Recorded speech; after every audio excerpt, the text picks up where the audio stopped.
Okay, I'm going to go ahead and call the meeting to order. Today is December 17th. This is the Southern Pines Town Council business meeting, the last one of the year. I want to go ahead and say, since I've now served as mayor for a year, thank you guys all for serving with me. It's been a pleasure over the last 12 months, and I appreciate all of your patience as I've kind of figured out what I'm doing in this role. But I cannot imagine a better council to serve with, so thank you all for that. If you will join me for the Pledge of Allegiance.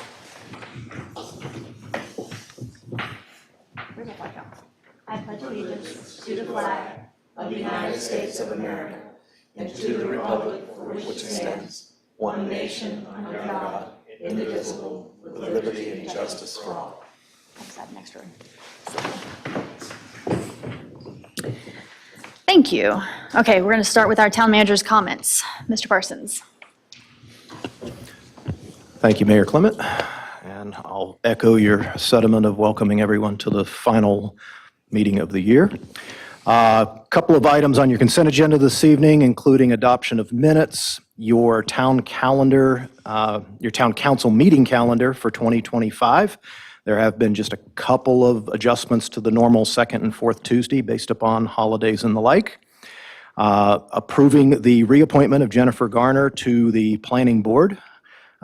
Ms. Garner has been fulfilling the end of a term for someone that had to step down and is requesting her first full term on the planning board. And a resolution, a number of you were in attendance at the dedication of the skate park late last week. We had an excellent turnout for that, actually, and a beautiful day. So that would be designated as the Elaine T. Bailey Skate Park due to the generous donation that Ms. Bailey made to completing that project. And then you've got a resolution just simply to investigate the sufficiency of a petition that came in for annexation. And then two contracts to finish up your consent agenda, one being the audit contract with Forvis. You'll recall that at our last work session, while going through the audit, the required ARPA compliance audit was referenced by Mr. Cook. They sent that contract in. It is for the same $6,000 that we paid for this requirement last year, so there was no increase in that contract. And then finally, a contract with Wake Rack LLC. This is actually to install some rentable paddle boards and kayaks out at the reservoir. It's at no expense to the town. It's a company that has done this for a number of recreation departments around the state, and they actually kick back 10% of the rental fees to the town in exchange for having a site available where they can do those rentals. Beyond that, you've got a number of continued and new public hearings this evening that planning staff will go through when we get to those on the agenda, including a QJ hearing on a restaurant site in Morganton Park South. And then we've got, we're going to revisit a couple of items that have been discussed previously at work sessions, including a skateboard pedestrian district and the implementation of comprehensive plan projects. Again, the planning staff will be available to make a presentation on that. And then we have agended your 2025 council appointments as part of your annual organizational requirements of the council. Before asking for comments, questions, or adoption of this agenda, I would also provide update this evening to the council that as of end of business yesterday, we are up to 969 signups for the voluntary recycling program. So individuals will be receiving their first pickup either on January 4th or January 10th, depending on whether they fall on the A or B calendar. Did that fall within the first tier? We didn't. That actually, you will recall the tiers are 650 accounts. So we are actually almost 50% through tier 2 at this point. So there's still a couple hundred or more that people could sign up. That absolutely. Okay. Yeah. Yes. And what was the cutoff date that we were hoping to have everyone signed up by? So we had a cutoff date of December 13th out there. It is on an ongoing rolling basis. It's just at this point, if you sign up, we can't guarantee a can to you for that first pickup in January. And it might be easier if you end up on the B route in the 10th as opposed to the A route in the 4th. We've gone through the initial, or are just about through the initial order of cans, so we're having to order a second round of cans to prepare for additional signups and the like. But yeah, you are free to sign up. You may not get hit the first time in January at this point, just depending on can availability and being able to get that out in time. Regarding that. So I did get onto the website to sign up to have the full experience of being a resident. And it says it's going to send you to, it's kind of awkward. It says it's going to send you to recycle, and instead it sends you to trash and sort of a notification of what they are. It's really difficult to navigate your way to the actual recycle. So Okay. if we could take that little, if we could tweak it a tiny look at bit, it. that would make it easier. It's 3 or 4 times, and then I made a phone call, and then they called me back, and by that time, we'd kind of wandered together to where we needed to be. Okay. But it's not an easy process right now.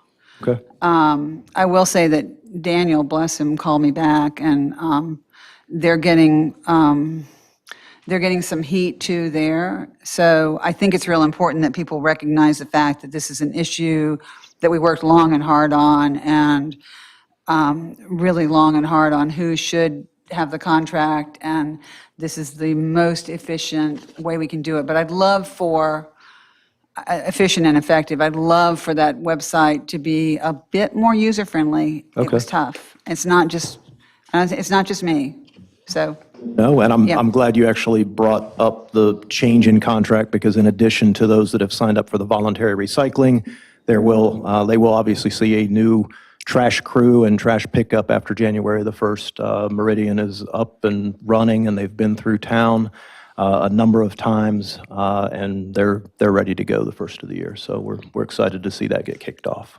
Has there been any discussion about reuse on the old recycle bins from the previous company? Is there anything that the town can figure out to do to reuse, so we're not just filling our dump with lots of plastic from the previous? Staff was taking a look at a couple of things. I don't have a final disposition on that. Okay. What we had talked about is that they could be recycled.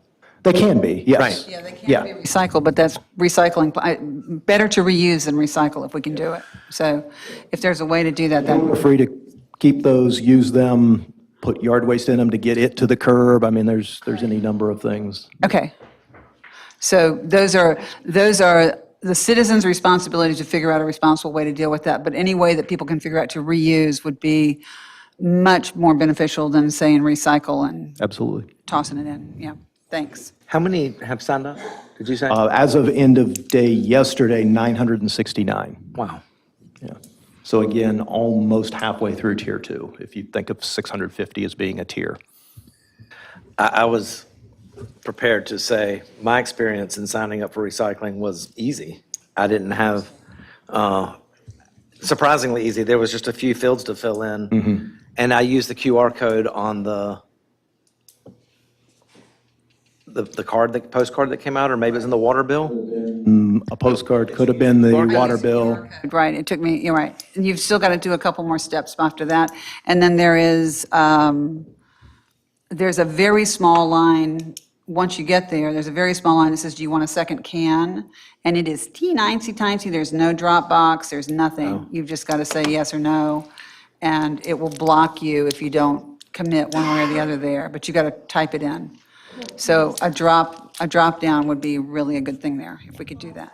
For it again and see if it's a way to make it more user-friendly. I have one more question before approving the consent. This is from you, Mac, or excuse me, Attorney McCarley, to not put you on the spot. Is 5 years, this is for the wake rack, is that sort of typical for something like this? I hate to tie our hands for that long, not knowing exactly how well or not well it's going to go, but is that standard? I thought it was reasonable. Okay. They're going to have an investment in it. Okay. And that's a long enough period of time for us to figure out whether or not we like it or not, whether it's popular enough to keep doing. I mean, A number of I years. appreciate it. Thanks for your insight. I hope it works out. It sounds neat. Thank you. I do have a question about that, too. Is that okay? In the event that it's no longer managed by the folks that we have this contract with, what is the out for the town in the I'm thinking EV chargers. If they no longer show up to rent things, what is the? we can hold them in violation, in breach of the contract and exit them. Yeah, okay. All of the maintenance and everything is on them, Yes, so. okay, It's very low risk for us. okay. And the other question I was going to state, or statement, is just to kind of draw the attention of staff to the minutes, specifically highlighting the comments from Christopher Kendall about the sidewalks, or the crossings, rather, and making sure that we're doing something to at least look into that and see what his concerns are, either addressed or we come up with some other solution. He had identified about 5 or 6 pedestrian crossings that have a lot of traffic flow across them, not all downtown, but near downtown. Well, pretty much all downtown. I just wanted to highlight that. Downtown anyhow. Yeah. That's all I got. Thank you. And I have another question regarding the consent agenda, if, so is there anyone, and I hate that I missed, it was unavoidable that I missed the skate park opening, which I am thrilled about. Is there anyone else who gave an equivalent donation, any other equivalent donations by an individual? My understanding relative to the amount and equivalency would be only the town, which is going to be Okay. a town skate park, and That's- then obviously the CBB match. But otherwise, my understanding is Ms. Bailey was the Far and beyond. largest. Okay, Yeah, great. and they did recognize a number of other, I say number, I know they recognized Bonnie McPeak, who gave a rather generous donation toward getting that match from the CVB. I don't recall if there was another individual they named in speech, but they had signs with all of the donors and things on them. Okay, and- great. Yeah. And more than the dollar amount, I just appreciate the fact that she's apparently been part of the village that's raised a lot of our town. I was going to say, and Yeah. more even, and it's in sort of the resolution, and if you read the article in the pilot, Right. I know Mr. Dean spoke specifically as to why he felt very, very strongly about Right. why it was great to be able to name that after her, so. Okay, thank you. Are there any other questions on the agenda before, or on the consent or the agenda before we approve the agenda? I make a motion to approve the agenda. Thank you. Is there a second? Second? All those in favor vote by saying aye. Aye. Thank you, motion passes. Okay, moving on to public comment. Sorry, I was down in my minutes, that's why it looked funny. Okay. I have 2 people signed up for public comment. I'm going to go ahead and go through both of these, and if anyone else would like to speak after that, I'll make time. Mr. McInerney. And just a reminder that we keep public comment to a limit of 3 minutes? 3 minutes. And our town clerk, Beth, will let you know if you overpass your 3 minutes. We need your mic on, though. Thank you. Here we go. Yeah, perfect. Thank you. McInerney, 460 Crest Road. I just wanted to congratulate whoever is responsible for the directional signs. Mainly, I saw it sometime this week. I hope it hasn't been there for 6 months and I just didn't notice it. Like on Midland Road and PD, that's a neat looking sign. And then I saw there was one downtown. I don't know how many there are, but whoever is responsible, good job. I think staff is here and will appreciate the comment. Thank you. All right, Mr., is it Albert? Ibert. Ibert. Silent L. Hey, recently Southeast Broad was just continually paved all the way through to Ash Street. Thank you very much. We need your mic on. I'm sorry to interrupt. I'm sorry, James Eilert, 760 South Ash Street. Oh, it is, I'm sorry. Recently Southeast Broad was paved all the way through to Ash Street. Living here for years, I've noticed the traffic has picked up. It's no longer a gravel road, it's now 2-lane paved road. I would request that the town would put in a stop sign for the children that play at the end of the block so they won't be hit. And possibly a street sign that shows the intersection of the 600 block of Broad Street and South Ash Street. Okay, so the request is at the newly paved road that runs into the end of Ash Street, the stop sign there. It's Southeast Broad Street, where Okay. Southeast Broad meets South Ash Street. Okay, And thank you. possibly a street sign on the other side so people know where they are when they get to the end. Okay, It's been confusing over the years. yeah, I bet. Thank you for everyone's time. Thank you. That makes sense, actually. Is there anyone else who would like to speak during public comment? Come on up. Since I don't have you on the sign up, just give us your name and address. My name is Robin Greenwood, 400 Old Mail Road in Southern Pines. And I believe at the last meeting, I was not here, but there's been conversation about all the trees that are being cut down for all the new construction all through town. And I may be misinformed, but my understanding is that a lot of these contractors are getting permits to selectively cut the trees, and they're cutting all the trees down, and there is no fine or no punishment for doing that. And I'm curious on the board's thought, or if there's any way, because there's been so many trees cut down now, it's really a shame for the town. You'll be pleased to know that we are working on something. We are working on a tree preservation policy. It's on our agenda tonight and being postponed for legal reasons, but we are working on something. Okay, thank you. Is there anyone else who would like to speak? I have one more question before we get into consent agenda? Or accepting consent agenda, and that is, did we fill in the blank on the adjournment info regarding when we went into closed session? There are blanks there as far as time and who made the first and who made the motion and who made the second. Did you get that? I know what you didn't have, right. You do have it? Okay, great, awesome, thank you. I believe that was my mistake for not typing it at the same time we were doing it to Beth, so then I had to type it in later. So my apologies. Just a question for order. Since we anticipate 6A and B being continued, if anybody's here to speak as to those, do they wait and do it then or now at public comment? There may not be anyone, I don't know. They're public hearings. We will reopen the public hearing, and then I think staff is requesting to continue them. If someone is here to speak on them, I suppose we could still hear them speak, and it will be Do it reopened then. next month. Okay, Yeah. perfect, thank you. Yeah, so speaking tonight or in January is fine. Okay, are there any other questions or comment on consent agenda? Is there a motion? I'll move to approve the consent agenda.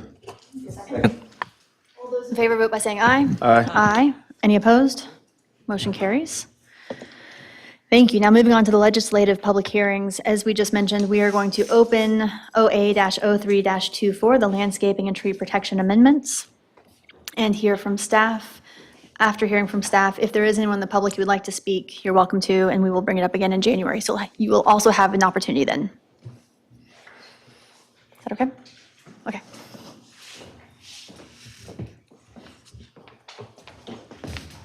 Oh, I'm sorry, I stole your pen. Good evening, Madam Mayor, members of council. Thank you for the opportunity to speak here tonight. I have comments regarding some recent goings-on that affects our two legislative public hearings for the staff-initiated comprehensive plan implementation. Would you like me to speak to them individually or speak to them all in one?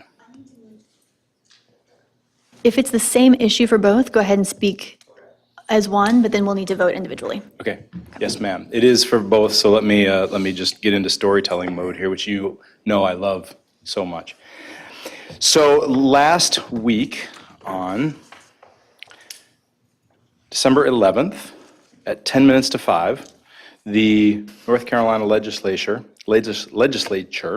passed Senate Bill 382, which became Session Law 2024-57. This legislation was called the Western North Carolina Relief Bill. Excuse me, actually, let me go back. I somewhat misstated that.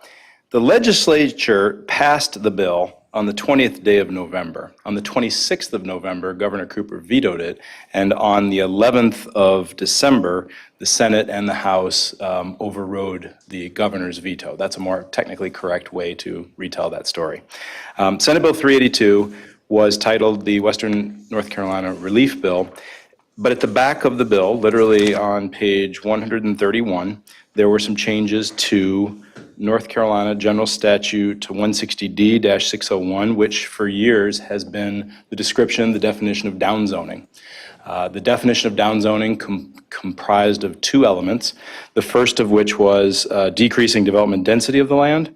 Downzoning is also by reducing the permitted uses on the land.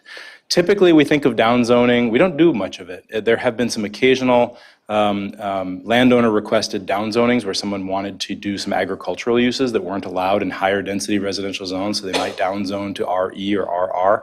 But we don't see it very often. It's very unusual for a growing community like ours. Typically, we think of downzoning like the town coming along and saying, well, you used to be zoned office services, but now you're going to be zoned residential single family. So it takes away a lot of valuable commercial uses. Or even you used to be zoned RS1, 10,000 square foot minimum lot size. We're going to rezone you to RS3, 30,000 square foot minimum lot size. So that's the premise of a downzoning. Now, the definition of downzoning was changed based on this bill to include the following. By creating number 3, by creating any type of nonconformity on land not in a residential zoning district, including a nonconforming use, nonconforming lot, nonconforming structure, nonconforming improvement, and nonconforming site element. Now, we do create nonconformities all the time. What we do, for example, I can tell you when we recently, you may recall, we looked at the open space requirement, and the open space requirement went from 5% to 10%. When you change the open space requirement from 5% to 10%, any commercial development that recently went through review that had 5% open space is now a nonconformity. Do they have to go back and change it? No, that's the whole point of a nonconformity. We don't give it much thought, actually. You just have you developed in conformance with the regulations. You gave 5% open space. The rule changed to 10% open space. You're now nonconforming. But again, you don't have to do anything other than just continue to exist. But it does create a nonconformity. There are many other elements of site design that we tweak and over time, such as building sizes, maximum heights, things like that, where if you were to, let's say, have a maximum height that you reduced, you would be creating a nonconformity for any building that had been built to the former height. Again, doesn't have to come into compliance, but it's just now a nonconformity. Well, this legislation, this new law, basically makes the vast majority of our character district work not able to be adopted because the entire project is basically building and site design standards that if you go through it one thing at a time, it will be a new requirement to require new development to be done compliant with the character of our downtown area or the character of West Southern Pines, new commercial development. And it contains things, you can just go down, I won't bore you with going down the list, but I did go down the list myself, and I'll give you an example. We have a requirement that parking lots in our downtown area be located behind the buildings. That's not presently a requirement, so by doing that, you're making commercial buildings with parking lots in front of the building non-conforming. And so you are creating a non-conformity with the adoption of that requirement. Similarly, we have a standard that new commercial development choose one of 5 building fronts, including shop fronts, galleries or arcades, forecourts, porches, and stoops. You have to choose one of those design elements to be consistent. For all those commercial buildings that don't have that right now, they don't have to have that right now. But this will make that a non-conformity. So you take that same premise and it really creates the vast majority of our character district work won't work. It just can't work under this legislation because it creates lots and lots and lots and lots and lots of nonconformities. The other challenge is that with the landscaping and tree protection, the tree protection ordinance is mostly a process. It is a process to require a tree protection plan. We believe that after we have some more time to review it, we think it can probably be made to work because the tree protection plan requirement won't necessarily create nonconformities. It will create some developments that were developed a year ago, 2 years ago, 3 years ago that don't have a tree protection plan, but that won't be a nonconformity. It'll be similar to pre-93 development that doesn't have a watershed protection permit. Then the third one is our landscaping amendments. Now, the landscaping amendments are the landscaping and tree protection were 2 things wrapped into one, because we really have 2 things here, but I have to address them separately because the tree protection is a process. The landscaping code amendments are even more interesting and how this affects it, because there are requirements in the landscaping code amendment that will get more restrictive. There were a few places where some buffers were increased very strategically. It went from 5 feet to 10 feet, and therefore sites that were developed under the previous 5 would now be nonconformities, can't be adopted.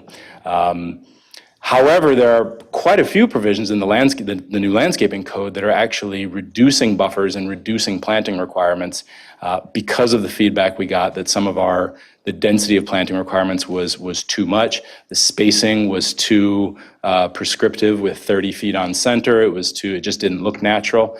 And so we think that the landscaping code with some time can probably be reworked to not create any nonconformities.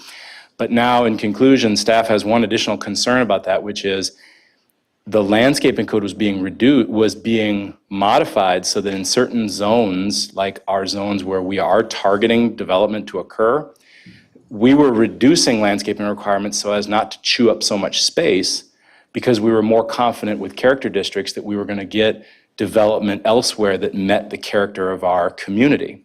So by reducing some of those landscaping requirements in some places, it was supposed to be like, the way I characterized it at a staff meeting this week was, we're trying to put puzzle pieces out on the table that we know will be connecting in the future, but we're getting the first ones out there. And some of these are already in place, and then some of these we're trying to put in place. If we know they cannot now connect to anything else, we're not sure we want to go out there, and we don't know if it works necessarily in the big picture, because we're not going to achieve the objectives that the comp plan is calling for, which are longer range planning.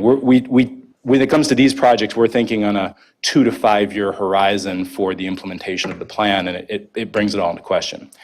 Now, hopefully that was an appropriate summary of Senate Bill 382, as well as the effect it'll have, and therefore, staff is recommending at this time a continuance of both items on the agenda, primarily so that we don't have an overreaction. We can carefully go through them a little bit more. We've only had a few business days since this was adopted.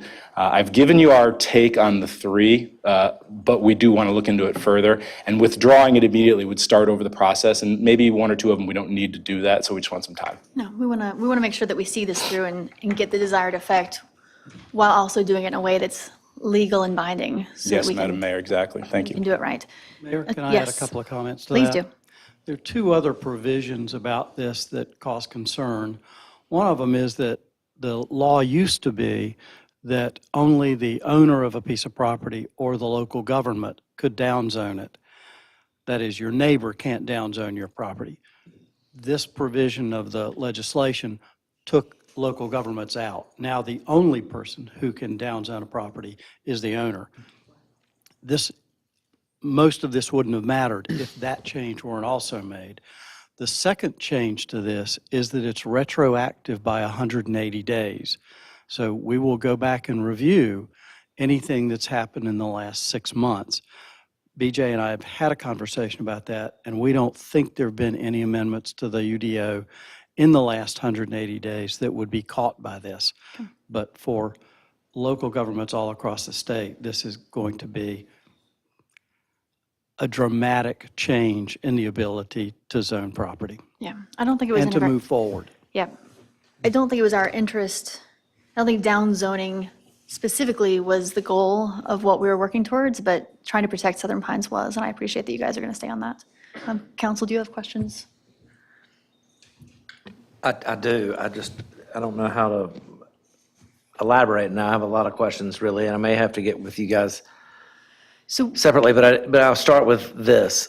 So, who is harmed with the character districts by creating a nonconformity? For example, the example you gave about the parking lot. The parking lot can continue.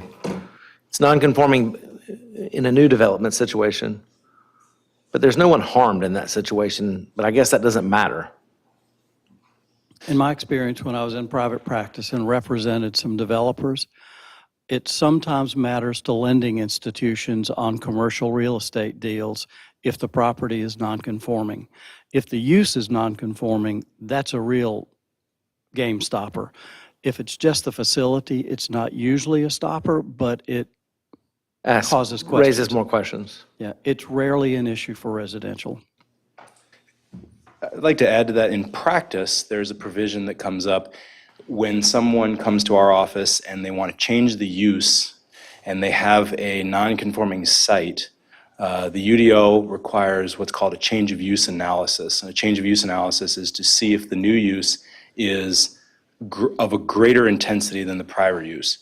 If the new use is, by the way, these would all be by right uses. So general business zone, you come in and they want to put a new use in a building. Now, if that site is non-conforming, or if the building is non-conforming, if it has any non-conformities, if they're putting a more intensive use in there, it may require that the site or the building be brought into compliance. Typically, that doesn't happen. What usually happens is that the new use is of an equal or lesser intensity, and they do not have to bring the site into compliance. So it's not very often that that provision is triggered, but I would professionally argue that it's a good provision, because what it does is it requires over time that some of the sites that are 20, 30, 40 years old that are just really falling apart, you can't just keep putting new uses in there without fixing them up. One important qualification to who it doesn't hurt is anybody who's applying for a conditional zoning, a CZ, because this allows, a CZ is by definition a request by the owner of the property for the zoning and the conditions that go with it. So it doesn't impact that, but it does impact the kind of text amendments that you have in 6A and B. I'm glad you made that point, Mr. McCauley, because that's what I was thinking. I was saying, okay, how is that going to affect conditional zoning? But like you said, if it's the owner who's asking for the change, it's not a problem, so. The definition of written consent of the owner. Yeah, that's good. Director Grieve, is this something you think that staff will have back to us by January 14th, or do we need to push it out to work session on the 28th? Yeah, Can I make a recommendation? yes, please. There is a fair amount of conversation among local government attorneys, local government planning directors, and local government managers about the problems this causes. And all of us are getting the indication that maybe the legislature is going to relook at this after they reconvene. So it might be worth pushing this out a little bit further to see if some momentum develops for scaling back what this does, because this really is a near end to changing your zoning ordinance for the better. Yep. And I think they're going to realize that that's not what they intended. So would you recommend a work session or pushing it out to February meeting? I would push it out at least to February, maybe March. Okay. The legislature does very little other than get itself organized in January. So we would probably have some indication by March of whether there were winds of change that this could get an amendment that's a little more friendly to local government and planning. Okay, so that would be our March 11th council meeting. What I would ask of staff is if you all can give us an update at the next two work sessions as we work our way towards that meeting on how this is going and what you're seeing as potential solutions. Is that okay? Okay. Absolutely. Council, do you have any other questions? No? Okay, so I need a motion to To continue. continue. Thank you.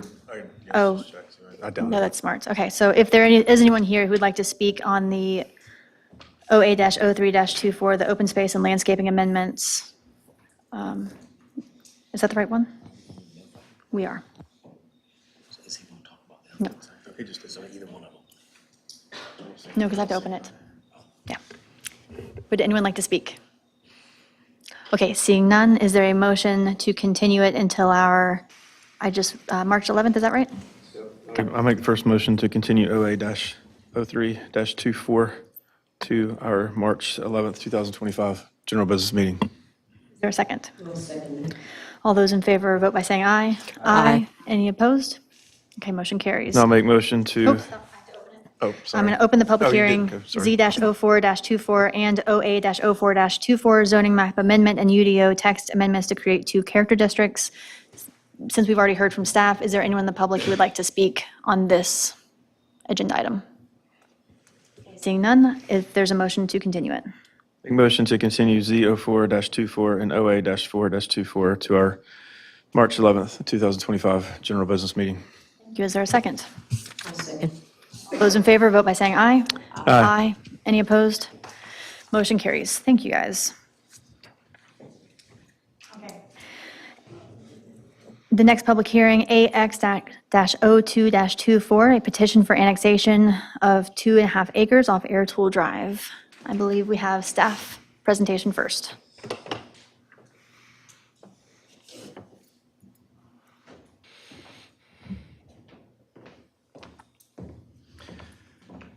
Good evening, Madam Mayor, members of council. BJ Grieve with the Town of Southern Pines Planning Department, here to briefly summarize a request for annexation. You may recall that when the WNC 8 Distribution Center came through for a PDP out in the Southern Pines Corporate Park, there was a portion of the property that after you leave the property, there's a cul-de-sac road, an access road. As that travels back to the road, the spine road that bisects the corporate park, it passes through a portion of property.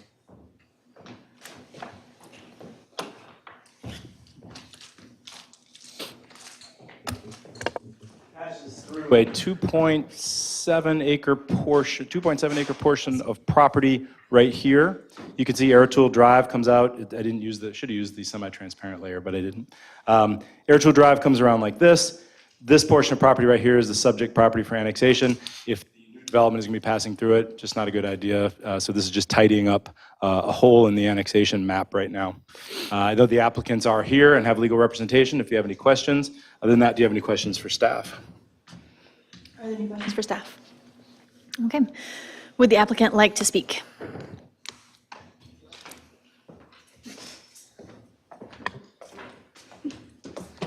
Good evening, Council and Madam Mayor. I'm Elizabeth Snow from Robbins, May and Rich. Also have Chris Jordan, who is the manager of the property owner, and we're happy to answer any questions you may have.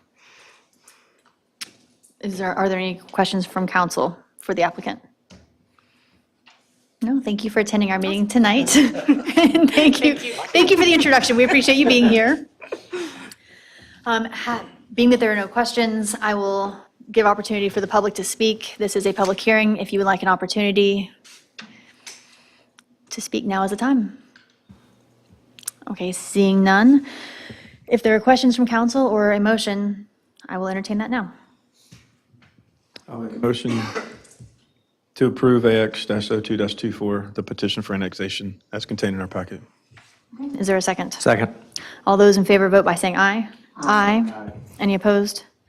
Motion carries. Thank you. Okay, our last public hearing, resolution number 1103, nope, sorry, that's consent. Jumping around.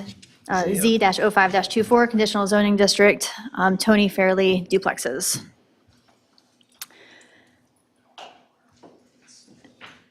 And first, we'll have staff present the application. And as a quick reminder, the statute that Mr. Grieve? does not apply to this because it is with the written consent of the owner. Right. Thank you. Thank you for clarifying that. All right. Good evening, council. You all know me, but I am Mason Maddox. For those listening in, I work as a planner with the town. We have a rezoning application before us for 3 parcels. The sites are currently zoned RS1. The proposed rezoning is to RS1 conditional district to allow for the construction of 3 prefabricated duplexes in the West Southern Pines neighborhood on the 3 parcels that I mentioned.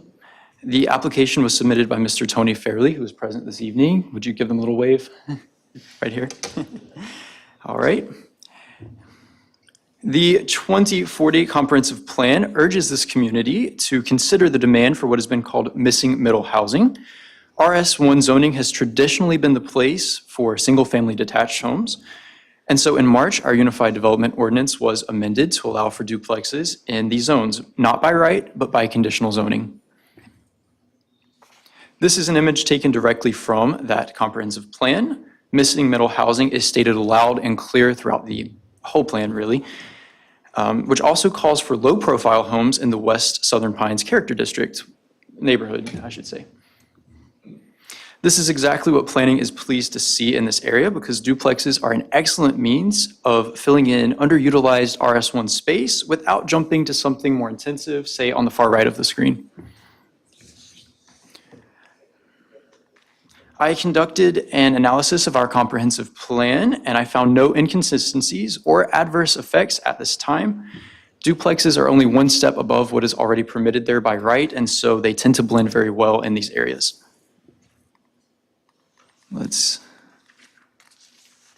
These are some of the factors considered.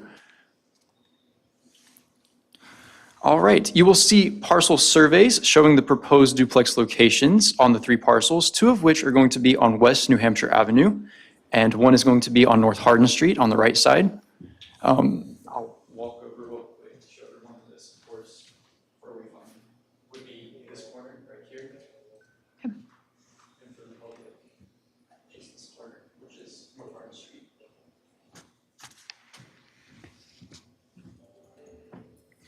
The applicant has proposed as a condition the architecture that will follow this style. This is the Sugar Run. It's by Cavco, which is owned by the Anthem, or the Anthem is Cavco? The Anthem, yes. So these are the prefabricated units. That's how they will appear. That is a condition of approval. Let's see. I'm not going to go through and read each condition, but I'll leave them up here for everyone's viewing. Well, I will say, I'll add to this, oh, there it is, that this application is being accompanied by a watershed protection application. The current maximum built upon area in this area is 24%. Council can, of course, grant for this to go up to 70%. And our applicant is proposing approximately 34%, so just slightly over what's already permitted, in an area where planning does encourage a little bit more density.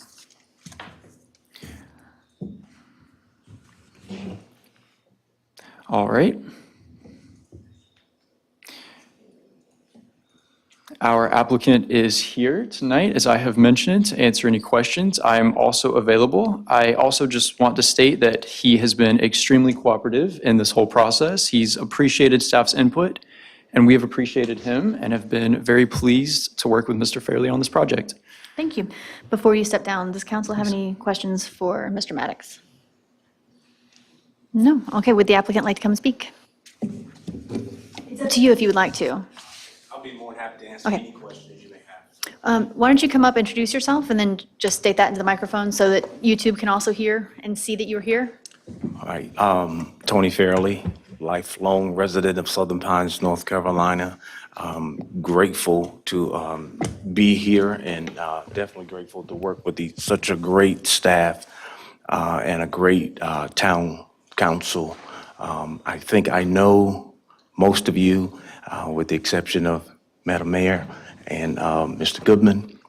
But one of the things that really impressed me when I read over the 2040 comprehensive plan was when I got to chapter 3, and it talked about gentrification and displacement.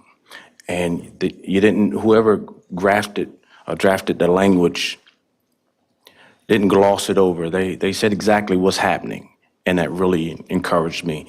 And that was the reason for actually, Grandma always said, if you see a problem, do something about it. Mm-hmm. And so, because it mentioned gentrification and displacement, I had the opportunity with these lots to do something for affordable housing.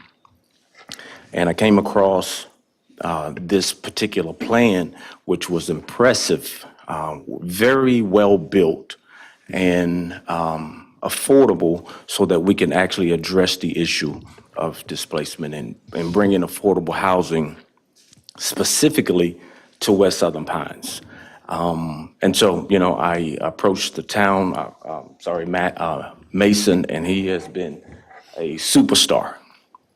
I'm not well at doing presentations, but he said, well, you're going to be okay. But I thank him, and I thank BJ for just the input, and more importantly, for the town that's sensitive to not just one side of town, but both sides of town, of the community. We're all together in a sense. So thank you for the opportunity to hear me. And again, hopefully we'll be able to start addressing some issues. Thank you. Are there questions? Oh, go ahead, Bill. I'm sorry. A particular question for you, but I just wanted to say thank you. I appreciate your seeing this, having the vision for it. It just really, as you mentioned, addresses a need. Also think this is an example of where that conditional zoning is making a great product possible. And so it's deep a little bit into the weeds of planning, but that process, which is fairly new to us, is why we can do this. And you maybe, is this the first one or one of the first ones? But thank you for bringing this to us. I'm gonna say it's the first one that that utilizes the concept as it was intended. We had some conditional zoning right out of the gate that was a little abnormal. Yeah. Oh. But thanks for your vision and for doing this. Thank you. Thank you. Mr. Goodman? Oh, sorry. Glad, as a resident of West Southern Pines, not far at all from where this duplex is set to be erected. I'm like Bill, thank you so much. One little question, what size are those particular units going to be in terms of bedrooms? Sure. So these are going to be 3 bedrooms, 2 baths. They're going to be 1,050 square feet each, 2 families, obviously. And yeah, very well built. I took a trip, just to throw this in, I took a trip up to, they're manufactured in Rocky Mount, Virginia. And I wanted to see them to make sure that I would stay in this house, in this unit. And they were extreme. Everything that this house needs, you could buy at Lowe's. So it's not your traditional trailer. This is a very well-built, first nationally HUD-approved home. So, yes. My heart is glad. That's all I can say. Thank you. The diagram that we received with the picture of the house, thank you for that, and the square footage, thank you for that. One of the units, one of the sides is 3 bedrooms and one is 2. Is that consistent with all of the units, or is that an optional, you can do this or this and Yes. move the kitchen to another? You can make those, you can make it 1 bedroom if you want to. That's the great part. So you can, Okay. any configuration you desire, you can do that. So I've decided to do 2 3 bedrooms instead of a Okay. 2 on 1 and 3. That's what I was going to ask. So that then displaces or moves the kitchen, it's a smaller kitchen area then that moves up into the dining area, I think, right? Yeah, I actually, well, I know you have a full schedule, but I did have a video presentation of a walkthrough. These particular models actually have, as soon as you walk in, a fireplace. Okay. I'm going to remove the fireplace and make it an open plan. So they're, like I said, however you want to design them, you can. Okay. So, So you purchase the shell, and then you're able to configure any way you want to do that, right?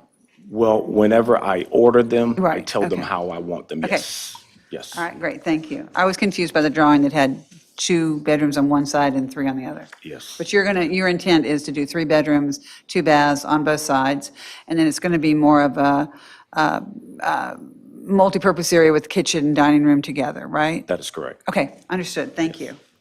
That's great. Thank you. I have no questions. I'm happy to see this. Yeah, I think we're all happy. I do have one question. The image that we have in our packet is actually a different roof line. It has like a smaller roof line on the right and then a larger one overarching. It says the Sugar Run as well. So I wanted to ask if the different units or the different buildings will have different appearances from the outside. Is this incorrect? They're not, that's not the actual Sugar Run. That is, this is the Sugar Run. Okay. But there is one that you have there, but I think it's called something else.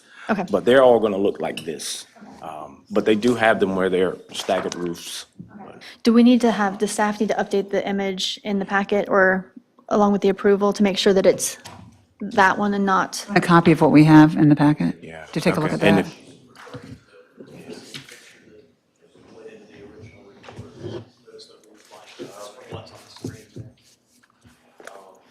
Just as long as we get it in the approval the correct way.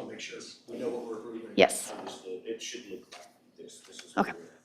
All right. If we pull up the actual site, you'll see this, the different models, and they are similar, so Okay.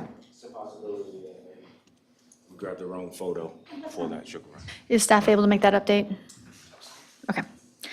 That is my only question. I think I can agree with everyone else sitting up here at the dais that we are excited to see some of the work that we put into the CLRP and trying to find this missing middle actually coming to fruition. So we appreciate your work in the community and that you're taking advantage of that opportunity. Thank you. If there are no more questions, is there a motion? Yes. I move that after reviewing the proposed map amendments to the town Oh, of Southern. I'm sorry. Sorry. It's a public hearing. Mr. McInerney was like, I appreciate that you waived because I forgot the public hearing part of it. See, I appreciate my counsel helping me learn, but I also appreciate the audience. Again, this one won't take long. It's, Well, you have all the time in the world. It's not limited to 3 minutes. we're not confined to 3 minutes. Okay. Can you go back to the previous thing? And this is, I'm being picky, but in condition 2, you don't really mean 81,000 square feet, right? There's an extra 0? Zeros do matter? Forgive me, I thought I had corrected that after planning board. It is 8,100 square feet. Yes. Just for the hell of it. It is corrected in our packet.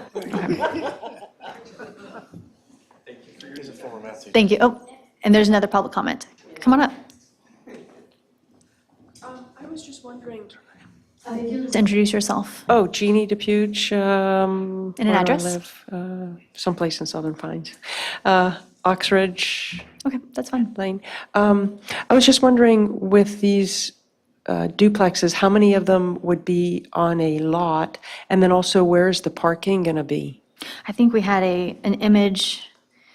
If staff can go back to, it's page 173 in our packet. And I think that's where Mr. Maddox pointed out the intersection. These are the lots. And then how many duplexes would be on each lot? It looks like, yeah, 1 duplex per lot, and the parking is noted on here.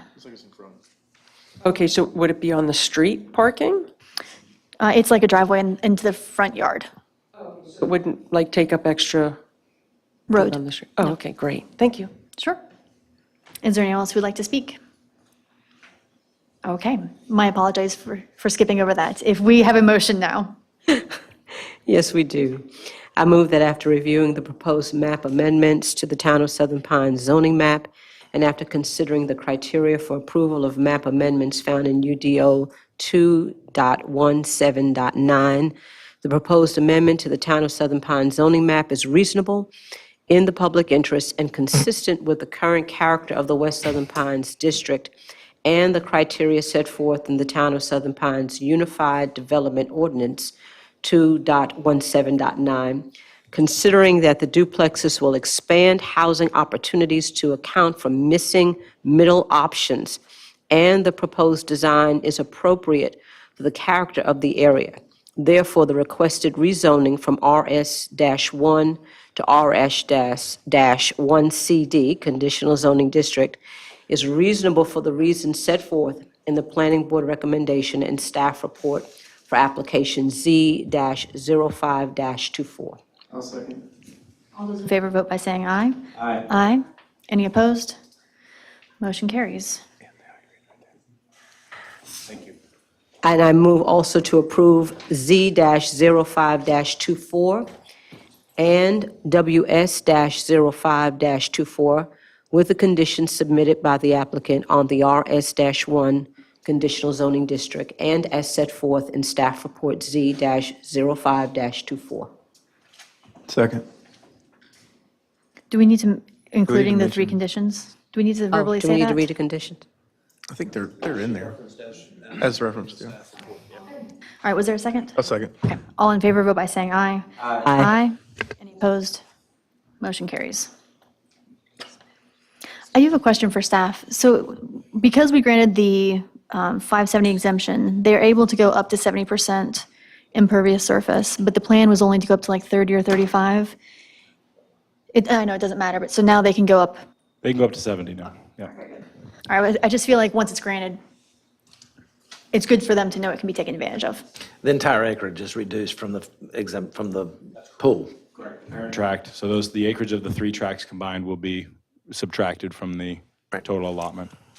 Thank you. Okay, Yep, it's 6:55. We're going to take a quick break.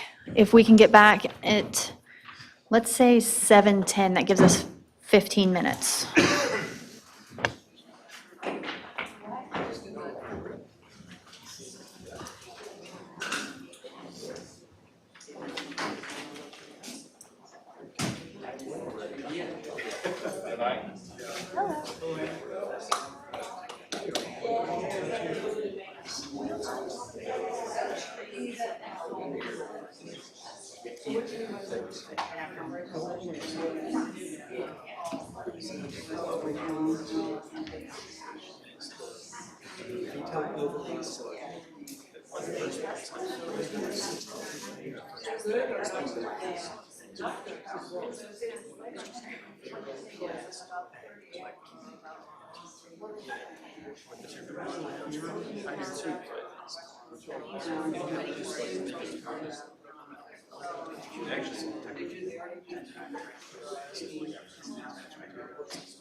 All right, it's 7:10. I'm going to call our meeting back to order. We're going to move on to agenda item number 7, the evidentiary public hearing, PD-06-24, Morganton Park South Phase 4 for Whataburger Restaurant. As we open this hearing, I will say this is a quasi-judicial evidentiary hearing. It means it's like a court hearing. State law sets specific procedures and rules concerning how this board must make its decision. These rules are different from other types of land use decisions like rezoning cases. The board's discretion is limited. The board must base its decision upon competent, relevant, and substantial evidence in the record. A quasi-judicial decision is not based on public opinion. It is a decision constrained by the standards in the ordinance and based on the facts presented. If you will be speaking as a witness, please focus on the facts and standards, not personal preference or opinion. Participation is limited. This meeting is open to the public. Everyone is welcome to watch. Parties with standing have a right to fully participate. Parties with standing are limited to the applicant, the local government, and individuals who can show they will suffer special damages. These parties may present evidence, call witnesses, and make legal arguments. Other individuals may serve as witnesses when called upon by the board. General witness testimony is limited to facts, not opinions.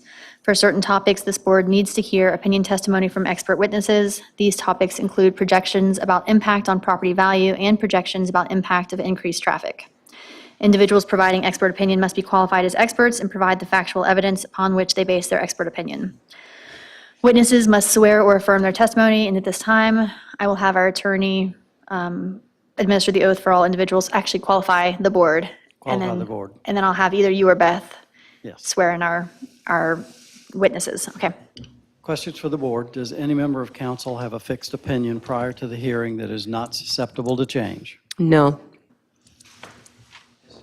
Council had ex parte communications about this matter with anyone other than staff? No. No. Does any member of council have a close familial, business, or other associational relationship with an affected person? No. Does any member of council have a financial interest in the outcome of this matter? No. Does any party wish to challenge a member of the council on the basis of impartiality? Who is the applicant? Do you wish to challenge any member of council? On the record, he has answered no. Beth?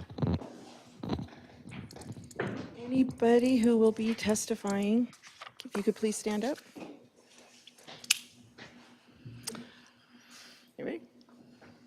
Do you swear and/or affirm to tell the truth, the whole truth, and nothing but the truth, so help you God? Thank you. Okay, now I will ask town staff to start us off on the public hearing or on this quasi-judicial hearing with their presentation.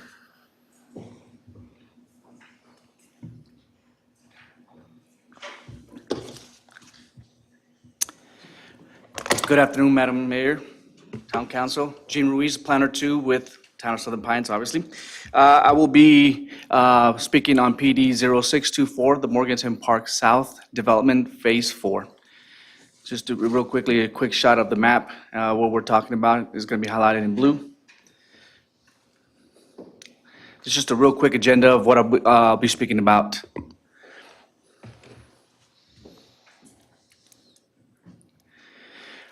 Real quickly, I just wanted to show you an overhead shot of the parcel that we'll be talking about today. This is the phase 4 of the last retail of the first phase of the Morganton South Park overlay. And this is directly across from the BJ's, as you can see, under construction, and then south of that parcel is the Duke Energy substation.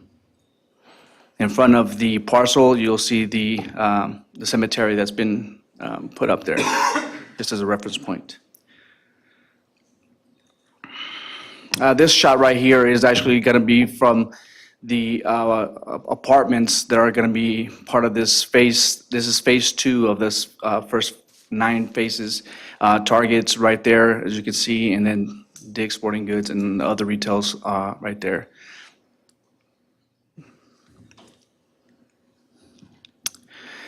So just to walk you out where we're at with Morganton Park South, as you, it was originally, CDP was approved on PD 0821. It was 9 phases. So far, there have been 4 phases, or 3 phases that have been approved through the PDP plan, and this is the Phase 4 development, which you're currently listening to.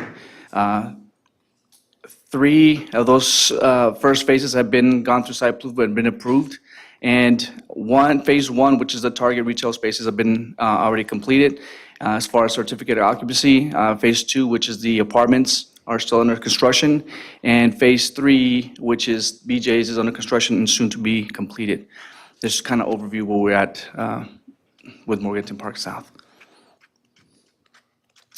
Just to orient you a little bit more, I know I spoke about this is the last phase of the first retail spots here, highlighted in red.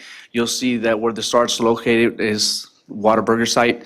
But this is like the last phase of that retail space, and then we're going to move on to other parts of the Morganton Park South.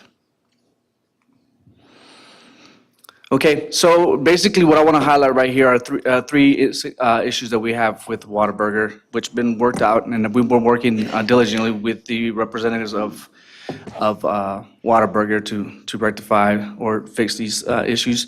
And I'll go into them as we go along, but just highlighting a quick snapshot of what this looks like. So the first one I want to talk to you about is the perimeter buffer on Morganton Park South. Part of the approval of the CDP was a condition that the outside perimeter of the Morganton Park had a buffer in the outside. This actually affects this parcel right here, as you can tell, on the southern part of that parcel next to Duke Energy. There is this buffer here, it's 20 feet. When I was doing the overview of this shot right here, as you guys I just wanted to show you a picture of what this buffer looks like and what is currently on site. As you can see there are some beautiful trees and hardwoods that have been growing over the ages that we want to preserve. We had the town arborist come out there to make an assessment of what these trees look like and what's the viability and things of that nature. And he found that these are worth keeping and we want to protect these. So with that perimeter being 20 feet, we want to make sure that we make it undisturbed buffer. They could be planted, but we just want to make a case for it to be maintained an undisturbed buffer. And that's what it was going to look like. One quick question. Do we have this, go back one, in our packet, this page? You'll have this page. Just for the presentation, I just made it so I make it simpler to look at, because you'll see this on the. That page right there is in our packet? I don't think so. No, Okay. not that exact one. Oh, well, okay, there's some. Copy of the site plan. Oh, that is, there it is. It just doesn't have the red marks. That's fine. It's Yeah, in there. it's What close page enough, is I it? think. 164. 164. Thank you. Sorry to. No, it's okay. I apologize. Okay. Got my thoughts here. The next thing that I would want to bring up is the 25-foot building/structure setback. Due to the wall, the leveling, when they start leveling in right here, when they start doing all that construction here to level, they have to build a retaining wall. The retaining wall is going to be higher than 25 feet, so that means it becomes a structure which needs to adhere to building setbacks because it's a structure. This was brought up to, Gene, higher than 6 feet. it's taller than 6 feet, my It's apologies. okay, the 25 is the setback. 25 The feet height is the was setback, correct, thank you, sir. So the wall height if it's higher than 6 feet, it has to meet setback requirements of building or structure, because it'll be considered a building. So we have to push the wall to meet that criteria, because it's taller than 6 feet. This was brought up, and the applicant has willingly said, okay, yes, we'll meet that requirement because it wasn't caught in the pre-app. So we went ahead and made those changes right here. And this is, I just want to illustrate what we're looking at. So when it was proposed initially, the retaining wall is in sight right there. You'll see on the bottom, it has 20-foot buffer. And we have to meet the setback requirement of 25, which is the middle line there in orange. So when we slide that over, it's gonna look like this. So like that, the retaining wall is outside of the buffer that we were trying to preserve.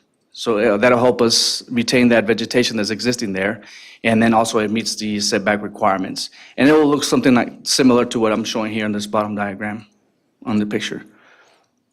And I have another picture. This is actually a picture of the site that's under construction right now with BJ's, where you can see the undisturbed buffer there in the wall behind to screen the substations there. The applicant was also in agreement with that, to preserve those trees, and also they don't want to look at this power substation.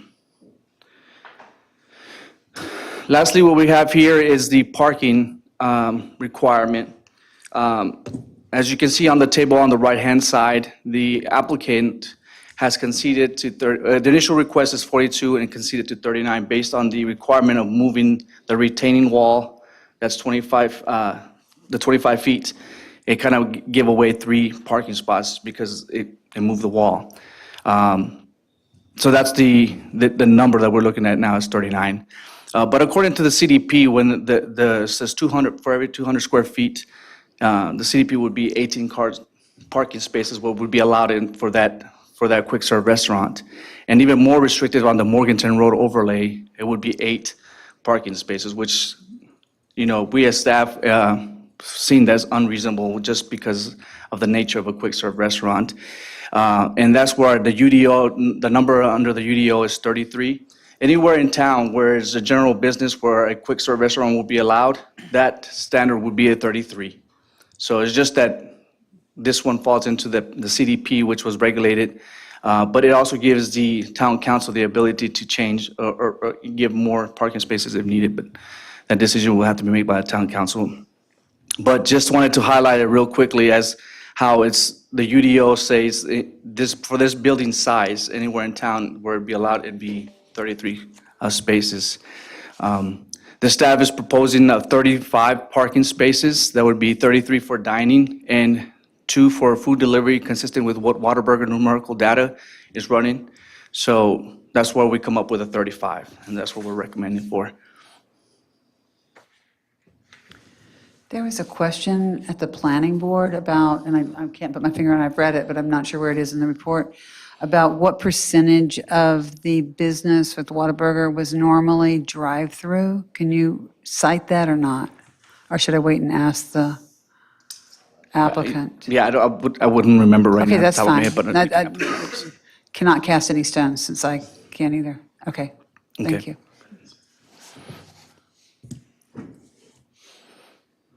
In summary, Whataburger's been very good working relationship, and when it comes down to the perimeter buffer to become an undisturbed buffer, we're really willing to give that because they want to maintain and keep a screening from the substation. Also, the moving of the 25-foot because of the structure, they were compliant with that. They said that they were fine, and then they conceded 3 parking spots, which brings it to 39 from their original request of 42. And then the reduced parking from 39 to 35, just to make it closer to what our UDO standard would be, and also within their motto to have 35 spaces. Can you go back to the picture again? Yeah, so how's it going to look different if you take 4 spots away? Like how's it going to, are they, I assume they would come from the ones out. And like what else, what's going to go there? Is it still going to be paved? Or if the parking spots are eliminated, does it mean there's going to be more green space? I'm just, the difference in parking, how's it going to change the appearance? Other than it's just going to be less parking. But if it's still going to be a paved driveway, I guess, I don't know if my question is making sense. It makes sense. It's just I'm following the standard of what is allowed in that zoning. I'm going to wait and re-ask it when the applicant Maybe comes so, up. yeah. Thank you.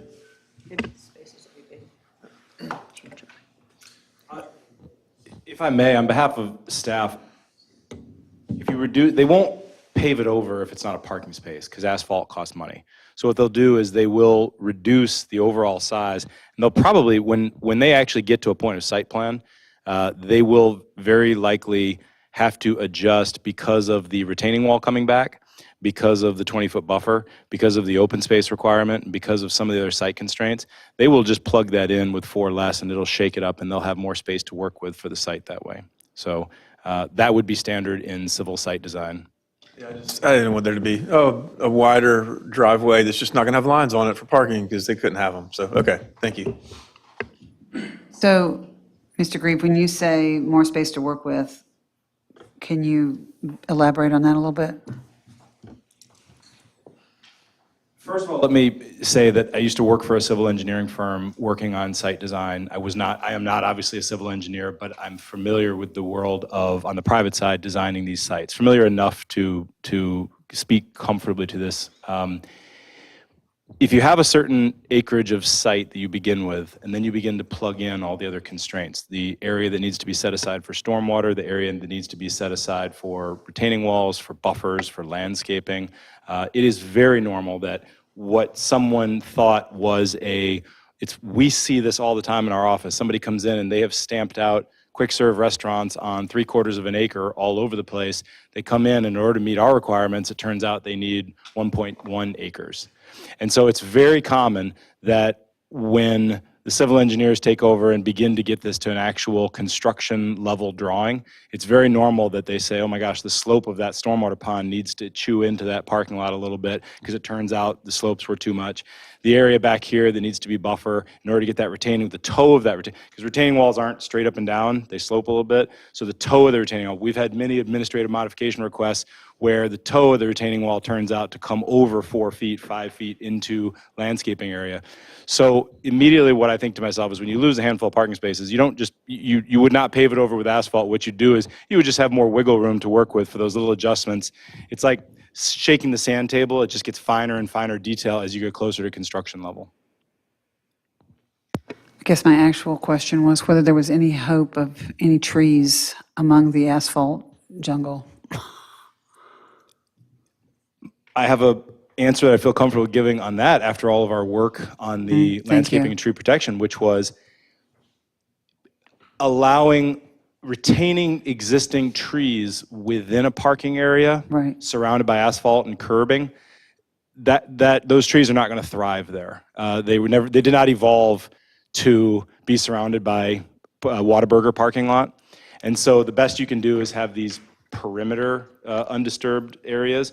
And I think we're getting the best design we can out of this, and we really appreciate Whataburger being cooperative with us on these issues because we just communicated that these things are important to our town, and they want to be a part of our town, so we appreciate them working with us. Thank you. Unless the town council has any questions for me, I'd open the space for the applicant. Questions? I would simply offer, based upon Councilwoman Peterson's earlier question, it is in the staff report that the reply that was given at the planning board was 70 to 75% drive-through, but it's very site-specific. Right. Thank you. If we'll have the applicant please come up.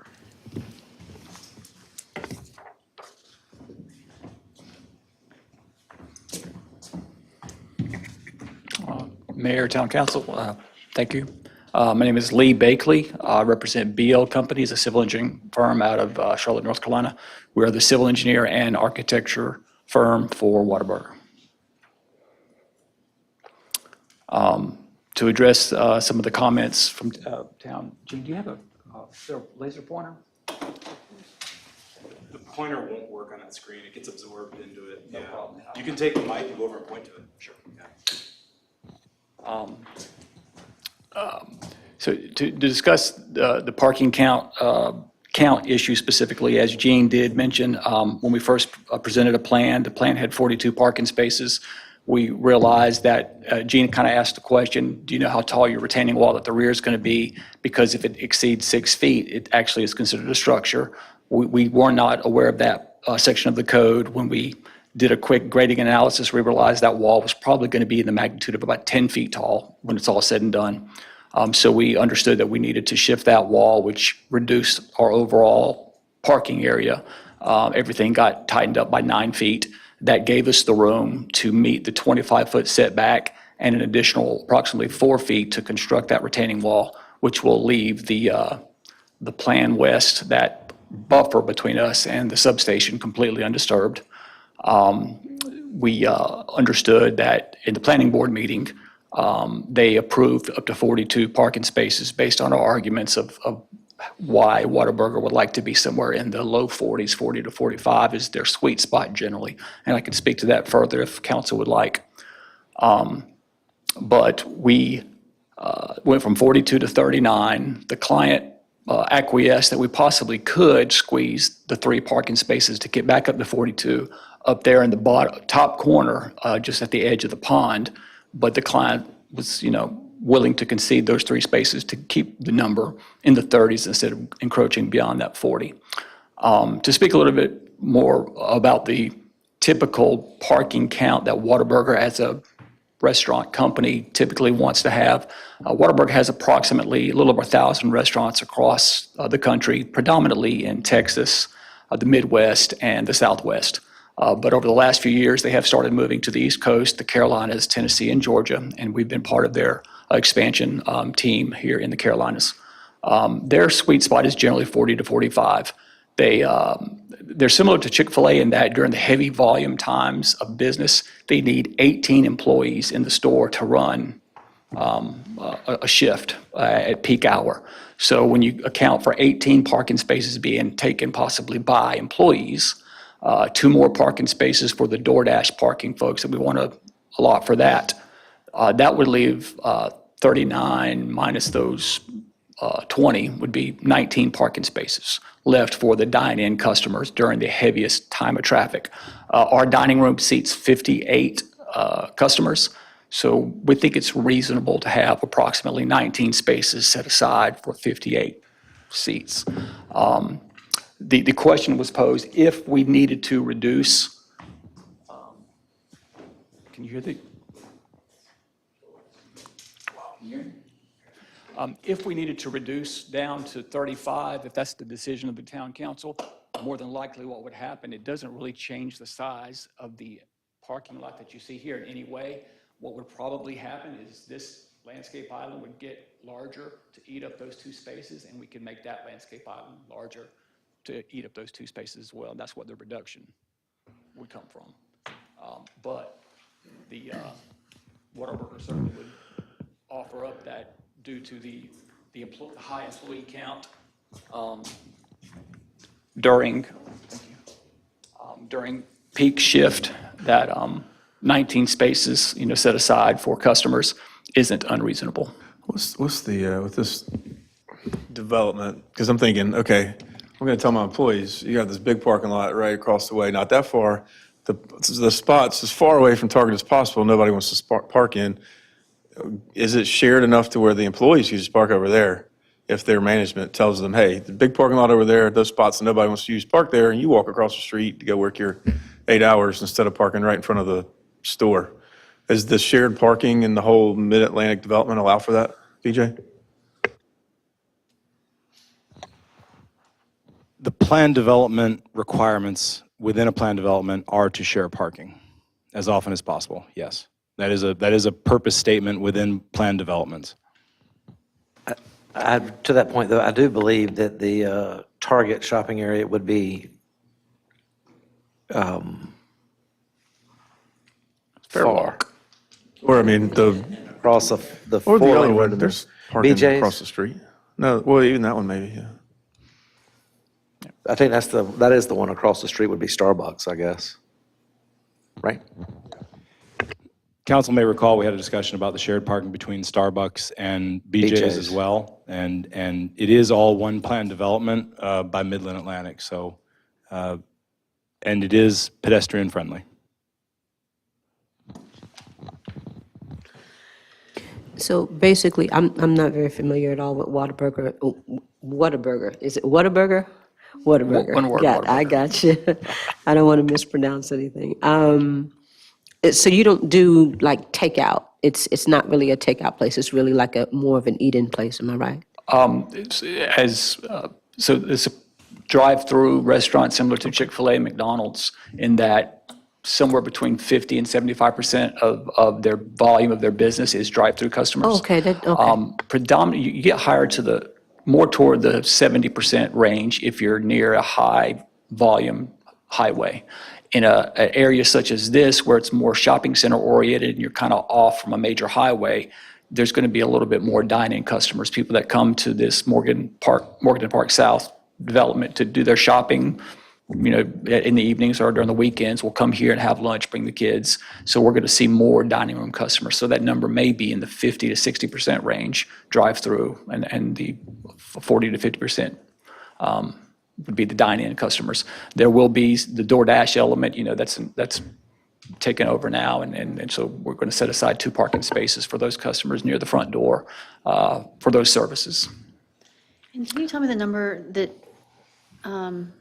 the capacity of seating in the restaurant? You mentioned it earlier. This particular 3,300 square foot restaurant is going to have 58 seats, 58 dining room seats. So if we took it down to 35, you end up with about 15 remaining. Is that right? 19. Well, that's currently at 19, but then if we reduce it to 35. It would be about 15 spaces during the peak shift that would be kind of set aside for just the customers, the dine-in customers, yes. So if they were tables of 4 people, that would be, assuming 4 people in a car is 60 people could be in the restaurant. Yeah, so you're cutting it close. I don't know if. I'm sorry, go ahead. No, you go ahead. I was going to say, and that's also assuming that all your employees park there and don't do any shared parking. That is correct. That's the assumption under which you are. What is the minimal employee count? If the 18 is peak, what is off-peak? An off-peak, middle of the night, they could have down to 6 to 7. Okay, maybe that was the wrong question. What is normal? 12 Okay. to 14. Okay.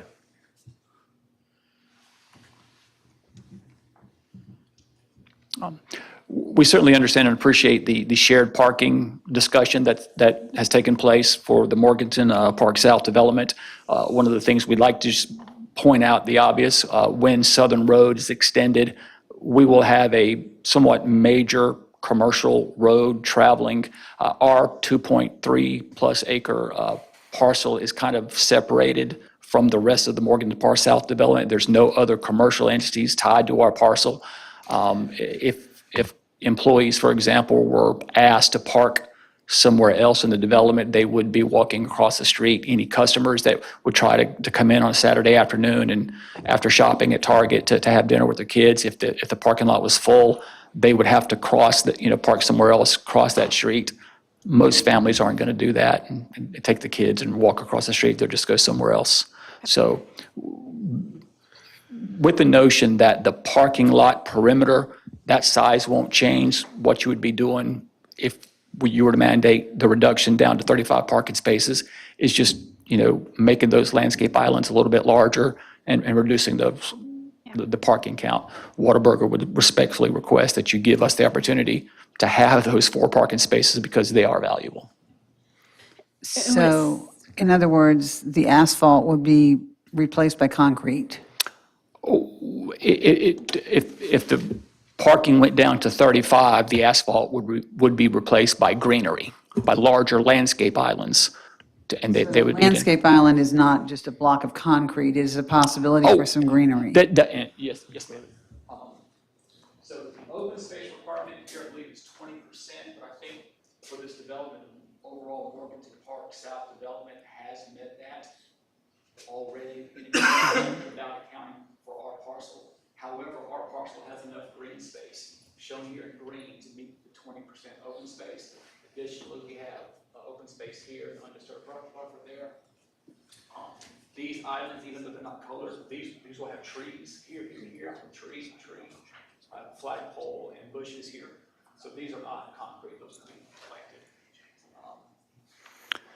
And we understand that the town of Southern Pines has landscape perimeter requirements that there has to be a tree within a certain number of feet from each parking space, and we believe that this layout, as shown, will adhere to that landscape requirement.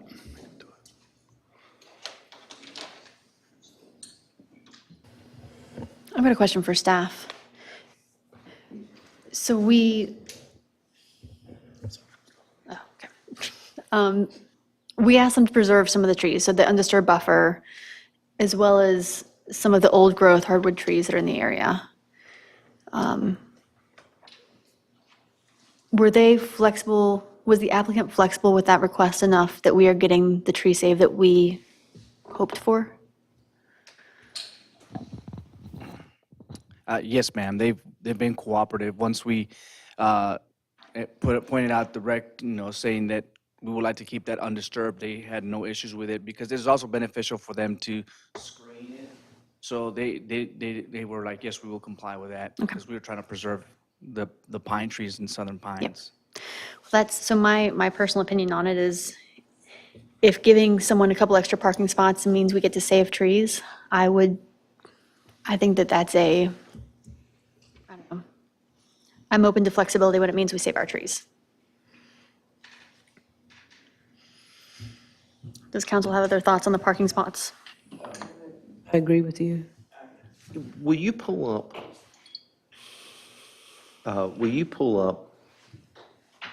imagery from Google of the Carolina Green Parkway out in front of, not Target, but the other side? And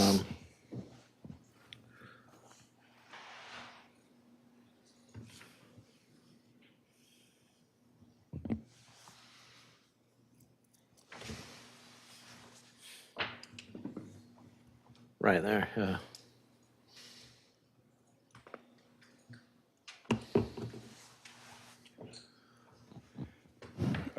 If I may add an additional thought, there is an awful lot of design thought to this entire development, having sidewalks, shared use paths, pergolas, benches, mutt mitts, parks, sitting spaces, shade spaces, that is meant to integrate all the land uses together. So for example, there's been a lot of design intention that went into the multifamily is going to have a pedestrian walkway connecting into the back of buildings G and H. The parking lots typically are all connected with either shared use path and indeed this site design you can see on the site plan does have a path that does connect from the site back to the roundabout, and the roundabout has crosswalks, and so I don't wish for the thought to get out there that once you leave a site, it's just danger zone. Now, I don't also disagree as a fact that from a business point of view, yes, if you are asked to park a quarter mile away, it is a disincentive to customers. I concede that point. I'm not going to be absurd about that, but it is a significantly more pedestrian-friendly mixed-use development than others where you just get in your car to go from business to business to business because you're afraid to not be in a steel box. So a lot of design intention has gone into that. See that on this screen and also page 149 of your packet. There's a good drone shot to give you an idea of how close that multi-use path actually runs to the corner of this property. And I mentioned Target earlier, but I guess it's in front of the Dick's, looking at that picture where there's a lot of parking that's as far away from the Dick's as possible, but right next to the crosswalk that's right across from the Whataburger. Yeah. If you ask your employees to park there, it's still really close to there, which would open up a bunch of spots. Or I can't see it. I don't know what the BJ's parking lot, I mean, I know it's on paper somewhere, but. From a practicality perspective, I just don't think that'll happen. You'll have the Starbucks and the gas station right against. Yeah. And to the gentleman's point, I don't think that a family is going to do that.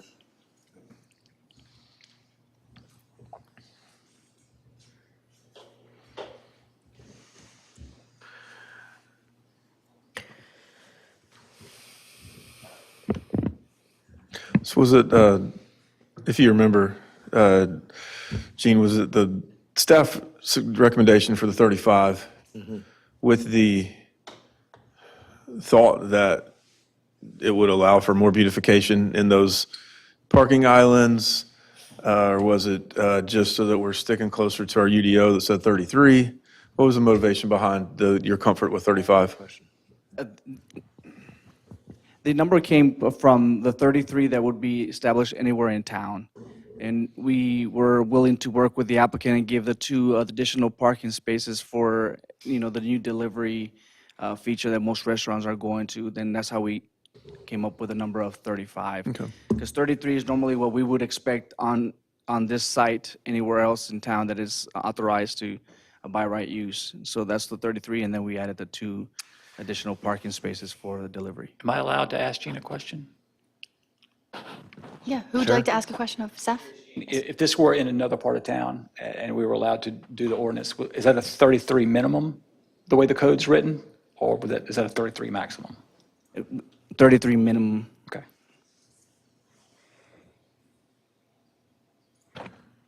So a minimum requirement of 33 parking spots. Yes, sir. So in another part of town, I think we would be allowed 39. We wouldn't be limited to 33. We would probably be allowed 39 or 42. So Gene, can you expand on how the planning board arrived at 42? Or they were just fine with 42, or they thought it was reasonable because I think that's what it said in the document. No, was that- the applicant came in with their site development or the preliminary plan with 42 spaces. That's what they proposed for this site, just based on the size of the parcel. And then, Gene, go we back. decided, or rather, Get the route. planning department decided that 35 was better than 39 because it was just closer to 33. Is that right? Yeah, so that was the thought process, because we were gonna say 33, but it's, unreasonable for them because their model is what they were trying to get, but we were okay with coming up to 35. If I may, please keep in mind that staff actually looked at the CDP would require no more than 18, a maximum of 18. I saw that. Morganton Road overlay would require no more than 8. And staff just didn't think those 2 numbers were reasonable. And there is flexibility written into there for the town council. And so, again, we looked at both the site as well as the bigger picture.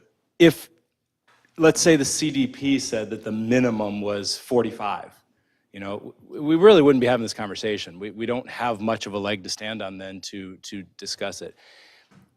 I will say staff sees as a shining guiding light, if you will, to attempt wherever we can to not park for the absolute maximum day of employees and customers.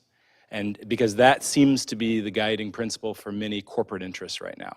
And it is resulting in a substantially paved over environment. I won't get on my soapbox, I'll just say that. So it's a consideration we have when we see an opportunity to talk about 1 parking space, 3 parking spaces, 5 parking spaces. We are trying to reduce overall parking that sits there 75% of the year minimum empty. So. Any data to what your parking lots look like nationwide? Data that I can present? Yeah, no factual data that says we're 80% occupied during 10 hours of the day. No, if I may, I've been working I've been a civil engineer for 28 years, a 1996 graduate from NC State. For the vast majority of my career, I've been working with clients that are quick serve restaurant clients, predominantly Bojangles, Chick-fil-A back in the day, and now for the last 2 years, Whataburger coming into the Carolinas. Generally speaking, 15 years ago, a Chick-fil-A of comparable size would want somewhere in the 48 to 52 range parking spaces 10, 15 years ago. Obviously, things have changed. There's more people ordering stuff from home now than ever before. So parking counts, jurisdictions have reduced the count.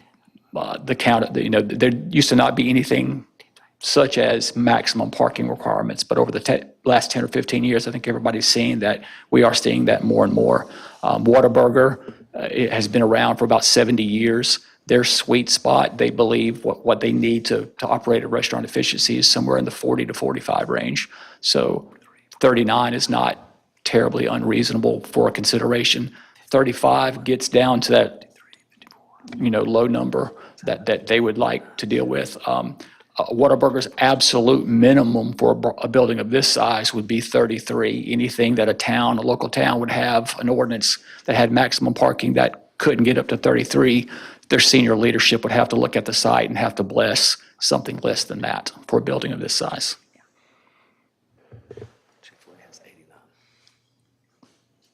You see that in the microphone? What's the stack? It's probably in there, I forgot. What's the stack of the cars on that designed drive-through? If we know. About 25 spaces that's currently shown. That's the cars right to the headache bar, would be 25 parking spaces. From the pickup window to where you enter in the drive-through lane, if I did my count correctly. And as you can see, when you go page north, that driveway that can hold probably easily 10 to 12 more parking spaces and not encumber the parking lot. So 35 drive-through stacking. Hopefully we see that during the grand opening week, but we won't anticipate that, much past that first hot month. Things will die down to normal and it'll be, a good day, a good peak time. You might see that many 20 cars lined up about, on a Saturday at 1 o'clock. So we probably have other things we need to look at on the application as well, but right now, it sounds like the council is divided or unsure about the parking requirements. We're looking at the difference of 35 versus 39, so it's 4 additional parking spots. Right. The 4 additional spots are not going to mean more landscaping, probably not more green space, the same amount of paved area. Is this all correct? Okay. Is there something else that we need to move forward on the application, and then we'll revisit the parking spots? Gene, I don't think so. You indicated that if it moved down to 35, there would be additional green space. Did I misunderstand that? You did not. If we go down to 35, the 3 landscape islands that you see there in the top double stack, 2 of those 3 landscape islands would get a little larger. They would get 9 feet wider. So it would allow for more grass and more shrubs in 2 of those 3 landscape islands. That's how we would eliminate 4 And otherwise, parking your green spaces. space would be enjoyed only by those driving through the drive-through.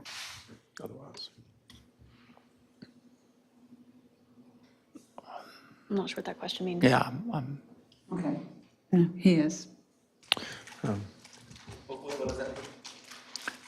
Your green space would only get enjoyed by the people in the drive-through?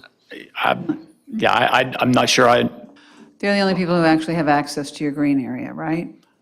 Undisturbed buffer. Correct. Right. Oh, the buffer, okay. Well, I thought you're talking about the green space in the islands in the parking lot, which right. not everyone does grass in them, so There is, in fact, green space there. Yeah, our plan will show that as being ground cover with bushes in it. There'll be a tree in each one of those islands, shrubs around it as well, and there'll be some type of mulch probably, if not sod. Yeah, So it'll be pervious greenery. okay. Does Whataburger ever do outdoor seating, like picnic tables with green, in their green space? Is there ever additional seating It's outside? not as common as you see in like a Bojangles, for example. Occasionally they do, if it benefits them for some reason. On this particular site, Whataburger instructed us not to show dining room tables out in front of the building. The patio is about 20 feet wide, so I think in the future, should Whataburger elect to put a dining table out there too, they could easily fit it.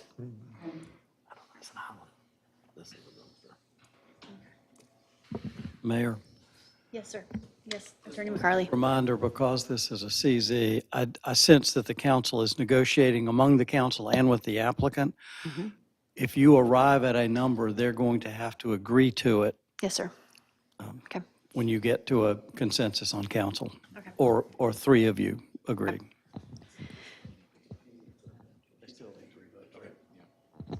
Yeah, you can ask. I guess we're trying to clarify some of the question, or some of the area. On the building, between the rear of the building and the drive-through aisle, that white space there, what is that? Thought as well. So there's a dumpster enclosure, there's a transformer behind the building, immediately behind the building. There'll be what they call a RTI unit directly attached to the building. And of course, there to the far left is the dumpster enclosure where the dumpster will come in and pick up the trash and leave. But the white space that you see there is all going to be sod with shrubs. Okay. We will, the town has landscape ordinance and parking lot coverage requirements. So we're going to endeavor to put the number of plants that were required, not only internal to the parking lot, but around the perimeter as well. The box with the doors open with the red lines, that's the transformer pad? Is that Yes, what that- that's okay. correct.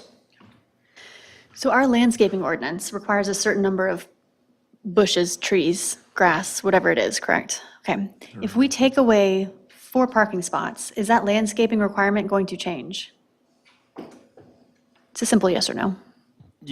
Yes, they'll have to landscape it. Will they have to do more landscape, like more bushes or more trees if we take away 4 parking spots? Internal landscaping requirement is a function of a percentage of the overall parking area. To may increase it a little bit. So it could So- decrease. Yeah, so it would decrease. Less parking would be less landscaping. Okay, so by taking away. It won't be, it's calculated as a percentage of the area of the parking. And so as you reduce that, yeah, it's possible that, so for example, you're going to lose 2 9 by 9, or you're going to lose 4 9 by 19 parking spaces. So yeah, that area will get bigger. And then that area will get filled in with the landscaping that was required for that area anyways. So for example, those 2 islands on either end, maybe 2 small trees, 1 large tree, plus shrubs, as he indicated. And that area within which those would exist would get larger, yeah. So if it was 39, do they have the space to have the landscaping? 39 spaces, parking spaces, is there space enough for them to do the landscaping necessary? They'll have to have the space either way, yeah, because it's just a percentage of the total parking area. We'll look at it, and it's just, you take the total parking area, you apply a percentage, and then that needs to be the area that is landscaped as internal, and then you have perimeter, and you have all the other requirements. So more parking, more landscaping. Stated a different way, the amount of landscaping material is unlikely to change. There just will be more room to potentially plant it. Yes, the landscape island will need to be planted. You wouldn't have a bare one with just dirt. It would be planted. The amount that has to be planted in there, again, is a function of the space that's required. So yes, it's possible you'd have a larger area for 2 small trees or 1 Same large tree amount of to plants. grow. Yeah. More space. Or less. Or fewer parking means fewer trees. I'm trying to understand the actual effect of taking away 4 parking spots. And if it's reducing our landscaping requirements, I think that we're being counterintuitive. But if we're making more green space, Will be more landscape space, that's correct, yes. but not more trees. If they're saying they're not going to amend the outer boundary as things shift, as the site gets closer to a design level and a foot here, 6 inches there, things start to tighten up, which is what is normal. We see that dramatically just between submittal number 1 and submittal number 4 during the site plan review process. We see Middle's most, just 2. 2 submittals for a quick serve would be abnormal, but I appreciate the ambition and the commitment to accuracy, thank you. But it is very normal for us to see those lines shift enough that you would begin to consume the area that would be 4 9 by 19 spaces. so more. Our main objective is less parking, Sure. an appropriate amount of parking. If our main objective was ridiculous and trying to harm people, we'd go down to the MRO requirement, that's not reasonable. No, I think appropriate parking is what we're all looking for here. Appropriate landscaping, appropriate parking. I don't want to reduce parking spots and then reduce the landscaping, like reduce the number of trees. Although if reducing parking spots means more green space, I mean, that's desirable, but as Councilmember Goodman pointed out, Chick-fil-A has like 89 parking spots. So we're talking about 40 here. It will be, it's not a sea of parking. Is that the number you said? Yeah. I mean, it could be 93, but I counted 89. What is the MRO standard? The Morganton Road overlay which is still applicable here technically, has a maximum parking requirement, and for the square footage of this building, it would be very, very low. Yeah, it was like And 17. the reason the concept behind that, when it was adopted, was trying very hard to keep things less parking lot focused and parking lot centric design. Yeah, I totally get that, but it still has to, Yeah, much of those maximums were designed at a time where this type of development, and I don't say this against Whataburger whatsoever, but just drive-through type of facilities, be they banks, restaurants, whatever, were not envisioned necessarily to be locating in this area. There was definitely an intent not to do whatever necessary to not replicate Highway 1. Yeah. so I think that the nuance with this application for me is that this site, this specific site, is a bit of an island from the rest of the development. If this was an out parcel of the larger development across the street, where shared parking would be more practical, or where the Starbucks is located relative to the BJ's, that shared parking is highly usable shared parking. This is not highly usable shared parking. And that's kind of where it comes down to me, because I don't see people walking across the street, even though it's walkable. And I don't see employees parking over there. It looks like it's going to be about 150 feet, just eyeballing it. I don't see that happening across a 4-lane road. But I appreciate the applicant's at least accommodation of reducing what your normal is from 45 to something less than that. I also appreciate our objective of trying to not having a sea of parking. I think, but going back, I think the nuance for your site is its location as relative to everything else out there. I guess I hate to hear that, because I feel like we've tried so hard to make this as walkable and connected Yeah. as possible. I don't see it as being as isolated as that. I don't know, I feel like we're saying, hey, we built this nice walkable, connected thing, but Right. it's not, so you need as many parking spots as possible. Well, I Yeah. think what I mean about not connected, there's a road on all the way around it. A big road all the way around it that's trafficked versus out in an out parcel situation in an already existing parking lot. That's kind of what I mean by that. And we struggled with Starbucks because Starbucks is right in front of BJ's. Right. And they can have shared parking. Correct. In order to get from the Starbucks parking lot to Whataburger, you're gonna have to go through the drive-through and then across the street into the parking lot, or coming from the Home Goods area through 2 lanes of traffic, and then there's a retaining wall, so around the corner.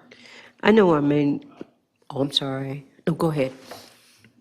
Mayor brought up a great point. I'm sitting here looking at the plan, and if you really focus in on the Starbucks and the parking in front of, I believe this is BJ's, anyone that was going to use that area, the mayor brought up a great point. If you're using the Starbucks, you have to cross their drive-through lane. And the other BJ's parking is so far away. I'm just imagining an employee running in the rain on a rainy day to get into the office. You know, that's a 150, 200-yard dash that they're having to do there. It's probably not going to be practical. So what's going to happen is the employees are going to park on the site, and it's just going to limit the amount of parking spaces for the dine-in customers.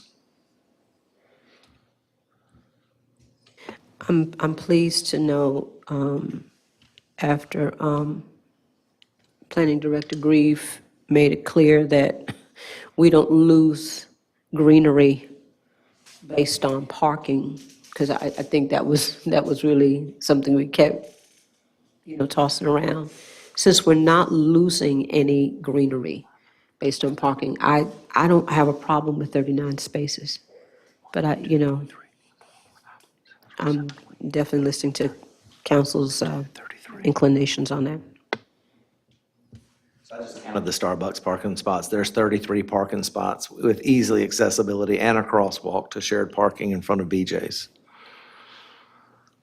So that conforms to the 33 that I guess that the standard, assuming that standard applies as well there. But I see that as an easier What's the seating inside Starbucks? That's what I It's kept, a much smaller building. that's what I was going to say, that's what I kept going Right. over in my head. 58 folks seated inside Whataburger, and then, so, I don't know. So there won't actually be a crosswalk across that new road, Southern Road. It's closer to the circle. Yeah, well, you have to walk across two roads. You have to do that, make a U. You have to cross the driveway, come into BJ's, Yeah. go to the south, and then cross at the crosswalk there. That's correct. Pro Tem Page, do you have thoughts? Yeah, I guess at a whole, fundamentally, I would like to see the 35 only because it's closer to the UDO. Yeah. And I hate the thought of, we need more parking when we're trying so hard to do connectivity. As to this one site, no, the 4 spots, it's going to be negligible whether we notice it or not notice it. But I see this as you're part of a bigger development, and so I'm kind of envisioning everyone has the parking. We have to be careful not to just go jump to those maximum numbers or larger numbers every single time. So for this site, I'm like, okay, 35, 39, it's not going to be that noticeable here. I'm just thinking as a collective. However, I would be amenable to the 39 because of your willingness to save those buffer trees, and we have fought really hard with some folks that did not do that in the past, and that's a huge plus. So ideally, we need 35, but if the will of the rest of the council is to the 39, only because you did the trees. If y'all had done that, I would be like, no, but that's probably where I would fall. Tree preservation is a condition, is that correct, BJ?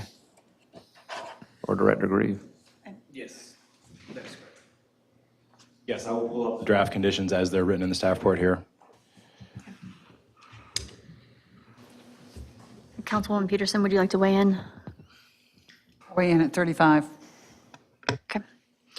I feel like that could have been a point of negotiation to say 37, but seeing that the majority of people are saying 39, it looks like we'll move forward with 39. Is there anything else in the application that the council would like to discuss? Would someone like to make a motion? We'll have to go through, I think there's several motions first. Oh, sorry. Are there any other, do you have anything else for the presentation for the applicant? Does the applicant? I don't have any other evidence to present, but I'd be more than happy to answer any remaining questions. So we didn't swear anyone else in. Okay, so I would say that no other comment. That's my impression, and I think you're ready to close the public hearing. I believe so. Let me get back up to my, Questions on traffic? It's in here. it's in the packet. Is the just a question for, I guess, Attorney McCarley. If there is traffic evidence in the packet, is that considered being presented? So we could ask questions on the traffic? Yes, ma'am. Anything in the record is fair game, Okay. and anything in the record, even if it was presented by staff, if it goes to meet their burden, it Okay. counts. Okay. Does the council have any questions that were in the packet but maybe not discussed? Okay, seeing none. Are you all okay with me closing the public hearing? Okay, close the public hearing, and I'm ready for a motion if someone has one.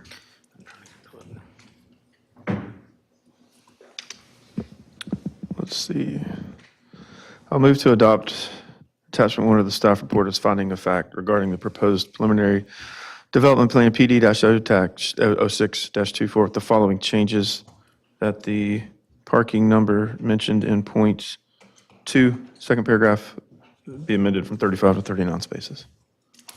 Is there a second? Second. Oh, Go ahead. she do it. All those in favor vote by saying aye. Aye. Aye. Any opposed? Nay. Okay. Motion passes. All right, and therefore I move to approve preliminary development plan for PD-06-24 with the following additional conditions: that the proposed development is limited to 39 spaces, that the 20-foot Morgan Park South Perimeter buffer required by the CDP being an undisturbed buffer for Phase 4, and that the retaining wall is greater than 6 feet in height, meet the structure setbacks. Thank you. Is there a second? All those in favor vote by saying aye. Aye. Any opposed? Okay, motion carries. All right, thank you.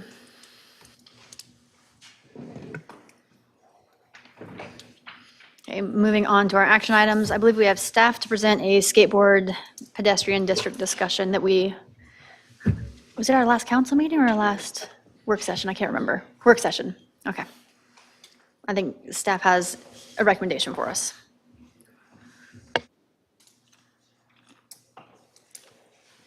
Oh, yeah. It just says sidewalks in the historic district.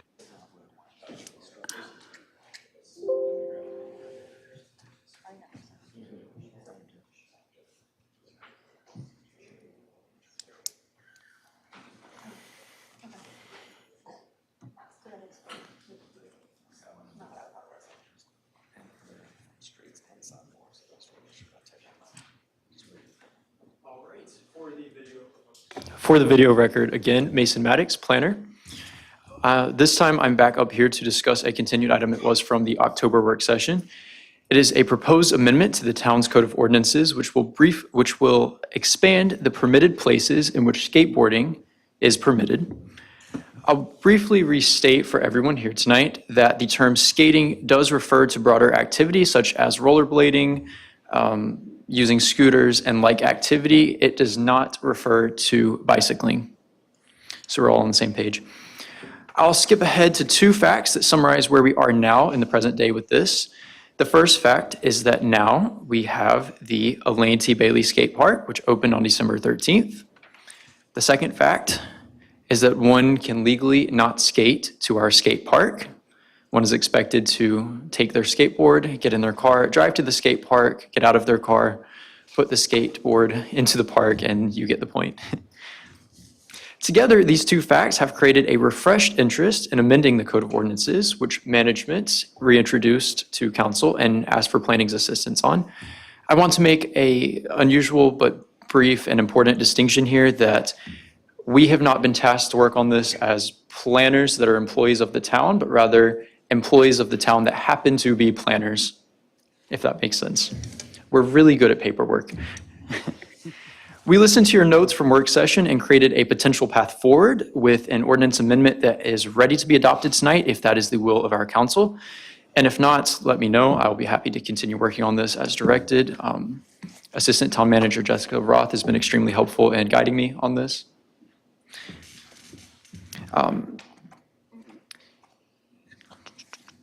My proposal includes two parts. One is the text of the proposed ordinance amendment, and the second part is the map itself. This is a bit of an unusual chicken before the egg situation, so I asked that, I went back and forth on which to present to you first. I'm going to show you the proposed text amendments first.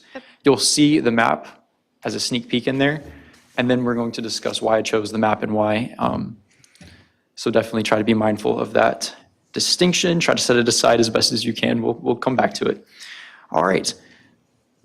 I created this chart. The current ordinance was last updated in the late 90s. Been a minute. It does permit skateboard in a couple areas of town. We have play streets. Council, please do not ask me what a play street is. I am not sure.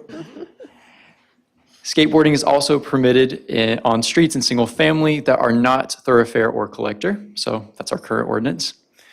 We have the two proposed options below. I narrowed down, I think I originally had 6 for you all, but trying to make it easy to 2. And if you'll give me just a moment. One thing that I took very strongly away from the October work session was that no one seemed eager to allow skateboarding on sidewalks downtown, especially around Broad Street.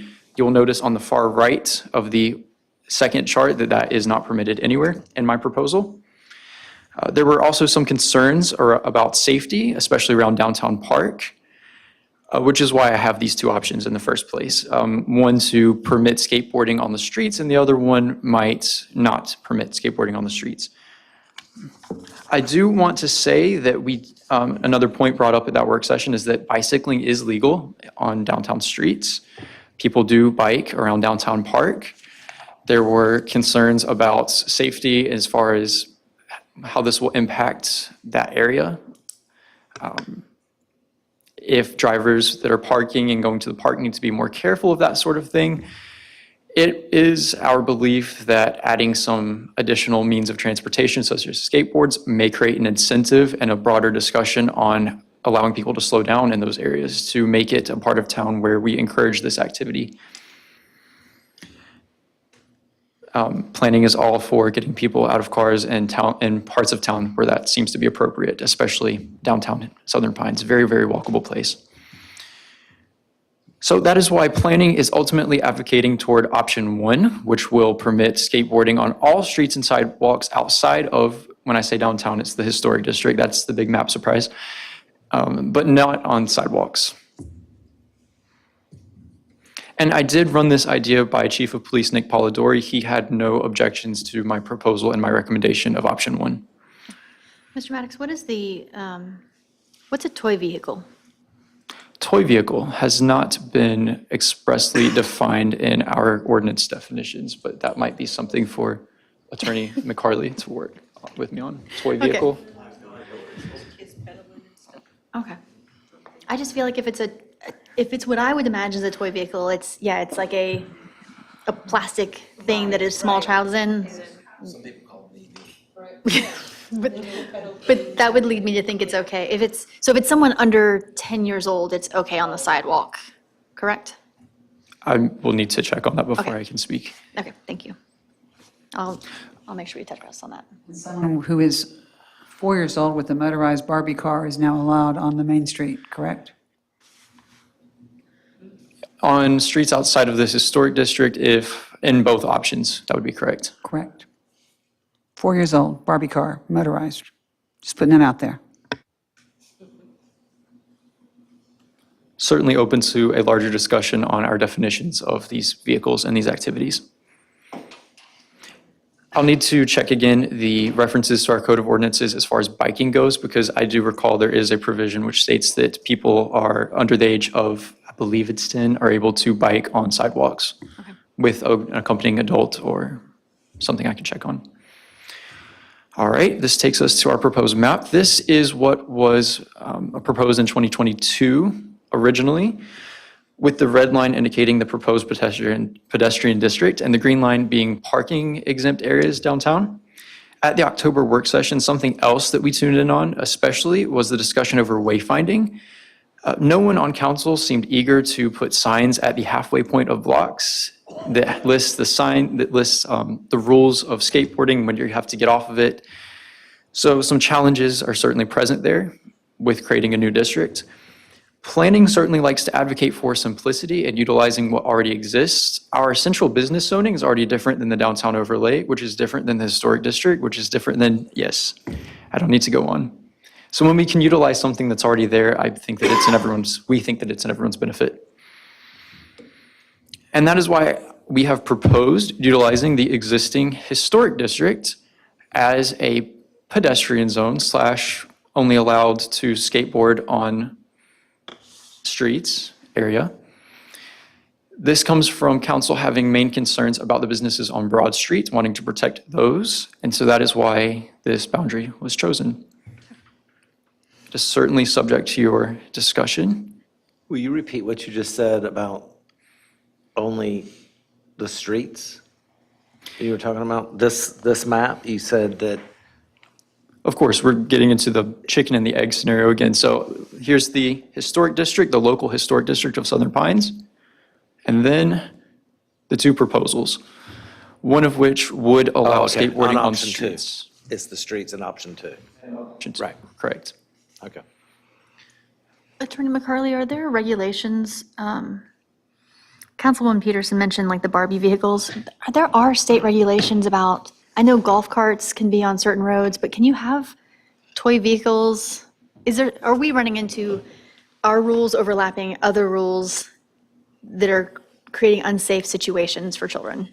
I apologize for not anticipating that we would be talking about Barbie cars. and I the know, I'm rest of sorry. it. I tried to give you a heads up, I didn't know that will one. be glad to work with Okay. Mason to figure out all the other permutations of. Buying one pretty soon for a Christmas gift. Okay. Yeah, I think just clarifying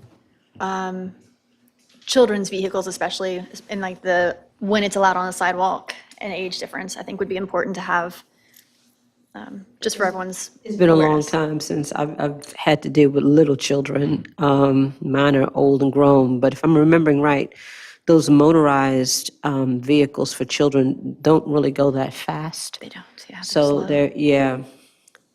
But I hear to Councilwoman Peterson's. I'm not sure they're going to show up in your backup camera either. I'm not Right. kidding. No. That's actually not a joke. I don't think they're going to show up as you're backing up. If I may, planning definitely did not put forth any proposal to accommodate children in electric toy vehicles zooming around on city streets. That's really the intent of this is simply, you can't ride a skateboard on the sidewalk in the historic district, done. And people know the boundaries of the historic district because it's on the zoning map.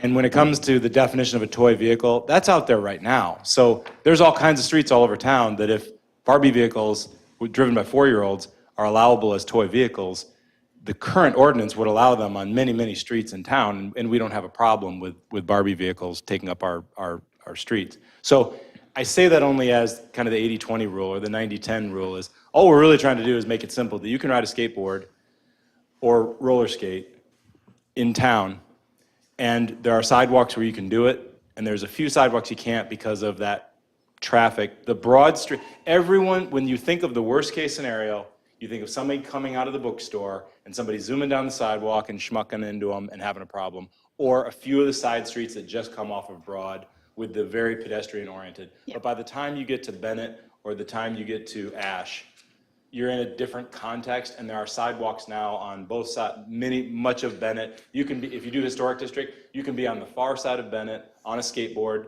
or you can be in the street. Probably not gonna see many skateboarding in the street, but if people want to, they can ride their bikes in the street. So anyways, we're trying to make it really, really simple. Can I just gauge the council's feelings on option 1 versus option 2, where we all lie, before we get into the weeds on the details? I think I actually have a question about that to Mason also. I lean towards option 2, but I would like to hear staff's concern with option 2, and specifically the safety concerns for Chief Polidori on option 2. I mean, other than the obvious, like data, if there's data that supports it. And then secondly, there's a part of me that feels like if you take an option away, meaning the sidewalk, you need to provide an option 4. So if you take the sidewalk away, then maybe the street for a skateboard is fine, especially if you're using it for travel, like a bike, but. That'll be option 1. That's option 1, right? No, option 2 doesn't allow option 1 doesn't allow skateboards on the street. It does, so you're just confusing too. I agree with you. Been there. All right. There you go. Want to speak to that just very quickly. We chose option 1, and this is the planner and us coming out to promote uses of things that aren't cars in more places. That's really what it comes down to. No issues with option 2, but again, it comes down to that freedom. And Chief Polidori did not comment on current data. Did not appear to have any issues when we had our discussions going back through October. Okay, thank you. Thank you. And maybe the Whataburger employees can get to work on a skateboard. Just kidding. Okay. How do you all feel? We'll start just on this end since they're still talking. Do you have a preference on 1 or 2? Yeah, I guess I'd go for 1 as well. I think, yeah. Mr. Pate, do you have Yeah, questions or thoughts? Definitely would like to see how it works in practice, but option 1 for the time being. We'll see how that works. Okay. Mr. Goodman, do you have a preference on 1 or 2, now that you know the difference between 1 and 2? Yes, sir. All are coalescing on option 1. Let us take back the definitions and figure out Okay. how does this apply to Okay. cars, golf carts, boards, Toy vehicles. anything people could possibly ride on That'd be great. the sidewalk. Okay. And come back to you with that language cleaned up so it does what you want. Let me make sure that we don't have other questions or input from these two before we do that. Interested in how helmets fit into the ordinance. I'm very interested in being able to have different modes of transportation. I am more interested in not having a child get hit and killed. I would like to have, if we're going to have wide open on the streets, I would like for a helmet to be a part of the ordinance. You rarely see, although I am guilty of it myself, but you rarely see a bicyclist without a helmet. I rarely see a skateboarder with a helmet.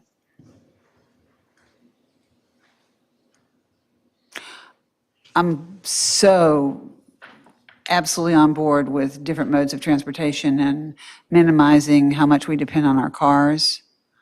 But I'm more interested in making sure that our children are safe. And I'm actually not kidding about, I mean, I can see the Barbie car coming down behind the pull-in parking at the park, and I can see a disaster. So, thank you. Mr. Goodman? You're okay on one?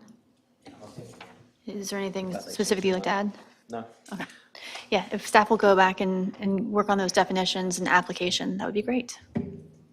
Thank you. And the map itself. I think Confirming. the map makes sense. I think Right. historic, Divides Bennett Street, so you have actually access on a sidewalk outside the historic district. I mean, that's one of the, there is talk at times about trying to expand the historic district, but I think at this point, it protects a path for transportation on the opposite side of Bennett. And I do think we're going to have sidewalks on both sides. And if you're worried about skateboarders whizzing by, you can just simply get on the other side of the street. So I think that's a fair way to deal with it. And I'm all about my skateboarders. I got it, but I'm not about anybody getting hurt or killed. So I do actually have one final question, and if there's been any consideration for education and signage, and, because I don't think that everybody knows what the historic district is. I mean, it's on the zoning map, but. And not everybody carries a copy of the zoning map in their pocket. I'm hating to break it to you, Mr. Grieve. Right. I know, but when you said that, I sort of, Oh, it would be hilarious if all three of us pull out a copy. I think it's, I sort of am Something- picturing like a Jimmy Fallon question on Broad Street and ask people passing by where the historic district is, and I bet you'd get a solid 15% of the people who could answer the question. In my experience as being the historic district liaison, I find that there are many residents within the historic district that are not aware that they are within the historic Correct. district. Correct. And people who paint their buildings colors that they shouldn't, and then go, oh, I'm in the historic district, That right? may be looking at some signage that designates the historic district, and then on the same pole, if there's one or two rules like this, it could certainly be added. I'd also suggest, the way the current ordinance is written, it talks about use of roller skates, skateboards, and the like, and it's the "and the like" that got us into. Like is a problem. That got us into Yeah. Barbie cars and coasters, unless there is something someone can think of outside of specifically roller skates and skateboards, and there might Hoverboards. be a scooter, I don't know. But we might want to separate all and the like type things from those 2 or 3 things that you're specifically trying to allow for, and that way you can kind of tackle it simply. You may want to put an age limit on a child who can be Barbie car. in a Barbie car, right? Or on a hoverboard. I mean, and I know for a fact that my 6-year-old's legs are too long because he has tried to get in one of those cars. So there's also a physical limitation there. understood. But I also think, and the like is the kind of scary stuff that gets us in trouble, I agree. Age limits can be difficult, though, because unless, it's one of those things about being able to enforce it, unless you want to be going up and saying, how old are you? And Passport. Right, right.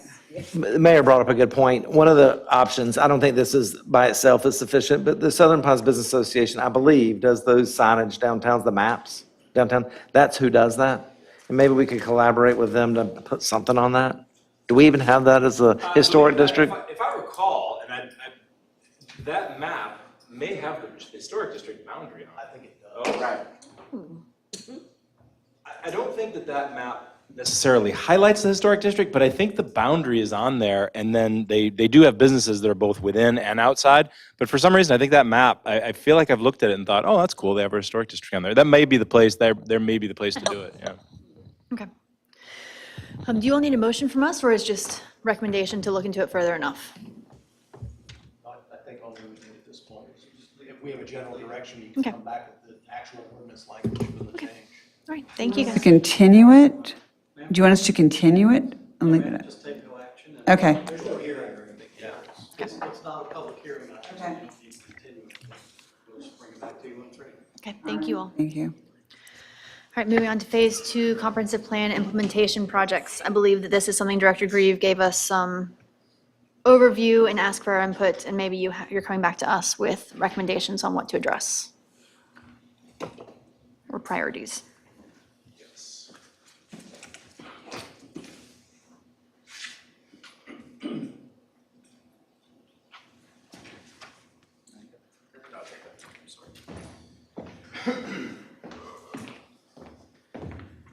Are you going to add a footnote for everything that's just been derailed by the legislature's recent bill? There are two things on here in particular, I'll Right. jump right in. There are two things in particular that will require careful work to do anything. It has to do with parking code revisions as well as signage code. And, you know, I can get into the weeds on what we're already thinking about that, but I will try not to at this point. Just know that I don't feel any of these things need to be taken off the list as a result. I think there's still progress that can be made. Our team is committed. It's our purpose to implement the comp plan and build a great community. So we do believe there's still room for implementation of our comp plan and looking forward and continuing to build a great community. That said, last time I came up with this list, the council had asked also to see this again. I had this analysis the last time where I was trying to provide adequate heads up that some of the projects can be pretty controversial. Some of them are more work, some of them are less work. Some of them are a lot of work but low controversy. Some of them can be very little work but high controversy. So I went through this. Again, I'm happy to go through these, but it is in the packet, and the key to it is there. If you have any questions about why these are, given the time, again, happy to go through these. I have a page of notes here, but I also don't want to just jump right in and start going through all these, and you're like, I don't care right now. So suffice it to say, I think that the list that's on this page, I think this is still reasonable. I think it's within the budget that's been allocated for this fiscal year and will be consistent with what we request for continuing this next fiscal year, because the calendar year to do phase 2 will split 2 fiscal years. So we'll look at that as part of just normal doing business. But yeah, the projects that are on here, I've removed a handful that we're not. It actually worked out really well that character districts was taken off to wait and see how they go, because that's exactly what we're going to wait and see how they go indeed. But the other things, such as applying for the multimodal grant, expanding local businesses and employment, I think really some of these, the scope of it is what constitutes the likelihood of controversy, high versus low. I'm telling you, even with sign codes, if you just look at doing what is constitutionally required and you really keep that scope limited, there are many signs in there right now that people use that are allowed. They are exempt signs, but the exemption is based on content. And so when you take that out, you're taking something away. And whether or not that constitutes a downzoning by saying that was a sign you could have, now you can't have it anymore, is an interesting question. I'm not going to try to make a statement on that now, but it will be part of our analysis for sure. I'll just not ramble up here with all my thoughts on this. Do you have any questions specifically about what was in the packet or anything I've placed on there? Or do you have any different thoughts about whether or not this is an appropriate list of phase 2 implementation projects? So I was going to say, so you have them ordered 1 through 5. Are they in priority list in order, or No, are they ma'am. in no order? No, ma'am. No particular order. These are not in something where we would not jump into the parking code revisions first necessarily. My strategy here is if this is, and please know that we use this throughout the year. We literally take this document, put it on the wall. we keep a focus on this to make sure we have goals and to make sure we keep moving forward and the comp plan doesn't sit on the shelf and collect dust. But we point to it and we say, this is what the council wants done.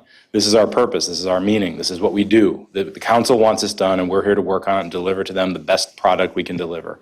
And so please believe in this. Please feel strongly that this is phase 2, and you want us doing this, because we point to this a lot for our reminder of why we're coming to work, So amongst 5D many other reasons.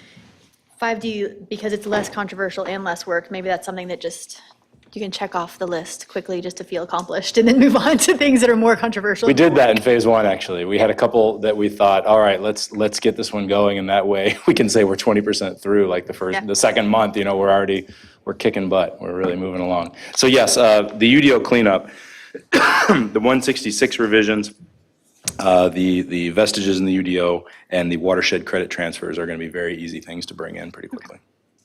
Okay, I think, Bill, did you have a question? I interrupted you, I'm sorry. And repeat for me, please, what you think the recent legislation impacts to the point that it just needs to be put on the shelf for a moment. You said 1A? No, not on this list, because you may recall character districts moving forward Right, with a third, right. fourth, or fifth character district. Right. The discussion was had, hey, let's wait and see what happens with the first Right. ones. Maybe we'll come back to those in phase 3. Okay. So actually, those now being continued to March to wait to see, you might almost kind of in a way put those back on the phase 2 list. We're going to keep going with those. But because they're written and we'll keep working on them, that's fine. So the original 3 character districts that we actually thought we kind of had tucked away neatly are now back on the list, correct? And Yeah, we are going to obviously analyze them for character districts. We believe we understand that pretty well. Landscaping and tree protection, we have to go back through them, but we are going to let it breathe for a little while and see what happens at the state level. that's a nice way to put it, let it breathe. Okay, so you don't see anything else on this list that the recent legislation is debilitating in regard to it? Not debilitating. I think there are things that we will have to be very careful with how we proceed. We may make decisions not to proceed on things. We have in my opinion, and boy, this could be debated ad nauseum, but I think we have a very good UDO for design purposes that is now, the last time it was amended was in May. It's past the 180 days. We don't want to go in there and tinker with things without being careful about making sure we comply now with, we don't step on another landmine that was just put out there, a pretty big one. Okay. Just for clarification, and correct me if you and Mac have had a conversation since we last spoke on it, but you had mentioned the 3 character districts that have already been worked on. Remember, one of those was adopted, but it was adopted as an Design appendice guide, or a design. yeah. It was adopted as a design guideline for new applications coming in, therefore not downzoning under the new definition. So just to be clear, that one is a little bit separate from the other 2 that have been now continued to March. So your stance would be that Design guidelines are still good as far as we can tell. okay, that was going to be my question. So that would be, your understanding is untouched by the current That is my understanding at this point, yes. legislative upheaval, shall we The call it? Pine Dean Design Guide does not create nonconformities. Okay, got it. Okay, thank you. No. Does council have other questions for staff? Well, thank you for organizing this. Well, so what do you need from us? Is this just an update? Or do you? What is wonderful for us is when we're working on this and people say, why are you scheduling this meeting? Why are you doing this? It comes up more often than you'd think. Like, Okay. why are you doing this? Because what we say is, the town has adopted a new comprehensive plan. We're implementing it. We've completed phase 1. We've moved into phase 2. These projects all are independent projects and they're all interrelated. And the town council supports us allocating resources to work on this, including scheduling meetings, talking with people, doing outreach. We just started talking today about the housing issue and talking about possibly having meetings with interest groups that can speak to us about how our regulations, what are the problems with our regulations for diversity of housing as well as for quantity of housing, and how we can, and those conversations, we've already kind of laid the seeds for those. And so the answer to your question is it means a lot to us to be doing the town council's work. Right. And you approving this list sends us the signal that this matters to you and you want us to deliver something back, and it helps with our motivation greatly. So the request is for a motion to basically adopt these as the Phase 2 implementation projects. So adopt these as requesting staff work on these projects for Phase 2 of implementing the comprehensive plan. Do we have, The thing that's haunted me since we did this, and we were asked to prioritize, and we did, and you ran with that, and thank you. That's all the way things should work in the world. But when we first talked about this, did we not talk about, one of our options that I think was then disregarded was working on a connector, i.e. a sidewalk, that would come up Pennsylvania that would actually connect the west side and the east side? Am I wrong? Well, what is on the list is the Complete Streets audit. The Right. Complete Streets audit, a sidewalk to connect on Pennsylvania between Right. east and west, not specifically, but the Complete Streets audit, what that is looking at corridors and determining what are the impediments. You're essentially doing an analysis. Right. Why is it that, you know, what entities that could use this corridor to get from point A to point B Right. are less able to use this due to the current design. Okay. And a Complete Streets audit then usually results in recommendations for infrastructure improvements to make certain corridors, not all corridors, but certain corridors more multimodal friendly. Okay.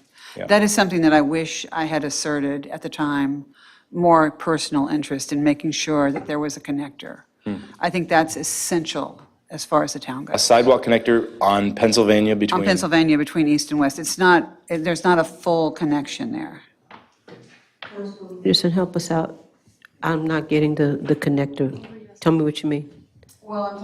Right now, is there a safe way, am I wrong? Is there, because I'm not out a whole lot these days, but is there a safe way to get from east Southern Pines to west Southern Pines? There is a sidewalk.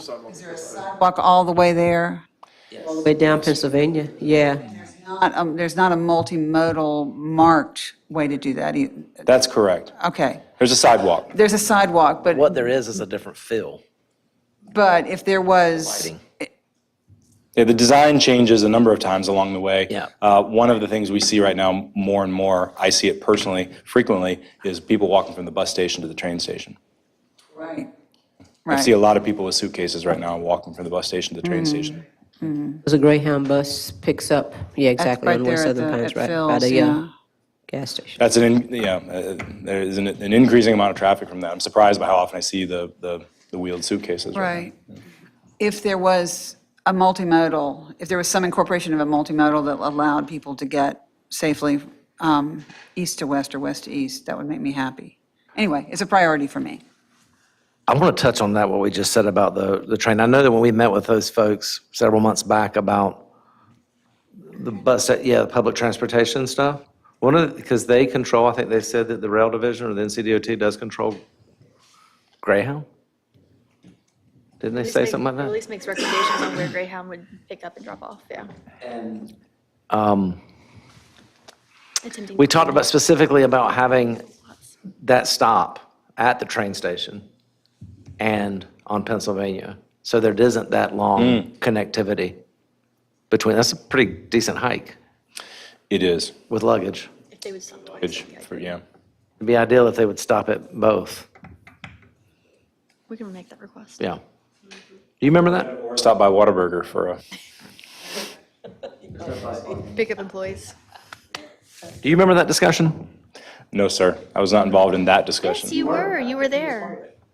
Yes, he was. It was in the boardroom. The part about having I was at that meeting, but I do not, then I must have been playing cartoons in my head about the issue of, the issue of the Greyhound stopping at the train station. I don't recall that detail, but that's okay. It's very possible I just didn't hear that. There was, I okay.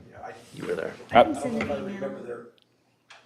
Controlling it, but it was definitely discussed. I'll send an email. It was to- weird because they. Discussion about that would be a heck of a walk up the hill. Right.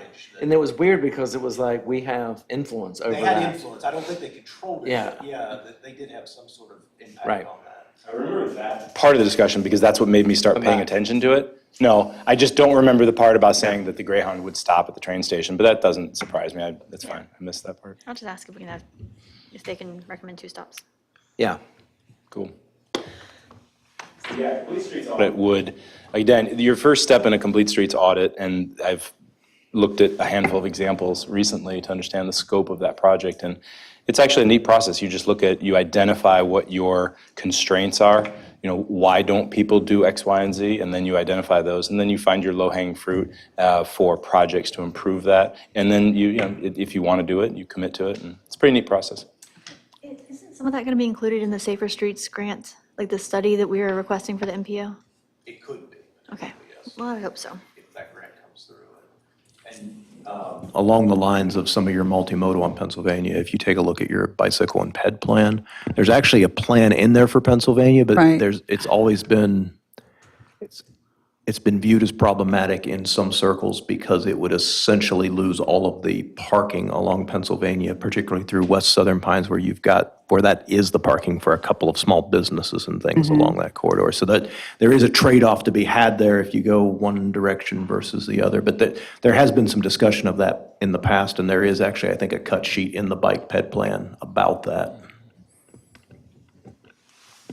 Yeah, and the multimodal grant application that's linked under 3A and 3B was because the discussion was had by council, in addition to applying for the grant, possibly using some of the grant funding to look at the Complete Streets audit. Where there's not connectivity is the opposite direction on Pennsylvania towards Midland. Correct. And that way it would be good, or Greenway to connect to Whitehall, to connect to Reservoir. Correct. Started, Brandon. Councilman Goodman, don't get me started. You want a motion to, is that what I heard a while ago? If you believe in this, I would love a motion. Director Grieve, we believe in you, we believe in this. Write that motion somewhere, no, I'm just teasing. I move to, Approve potential Phase 2 implementation projects, is that correct? All in favor, vote by saying aye. Aye. Aye. I like that joint motion. Okay. All right, the last item on our agenda, which is rearranging some of our council appointments. It's come to my attention that some of our council appointments were not able to actually serve on the position they were appointed for. And so my recommendation is not to take action tonight, but postpone it for 3 months until our March meeting to make sure that each delegate does actually have the opportunity to serve in that capacity before we review any potential changes. Are you all comfortable with that? Yes. Yes. Okay. Is there a motion to adjourn? Adjourn the meeting. Second. All in favor, vote by saying aye. Aye. Any opposed? Motion carries.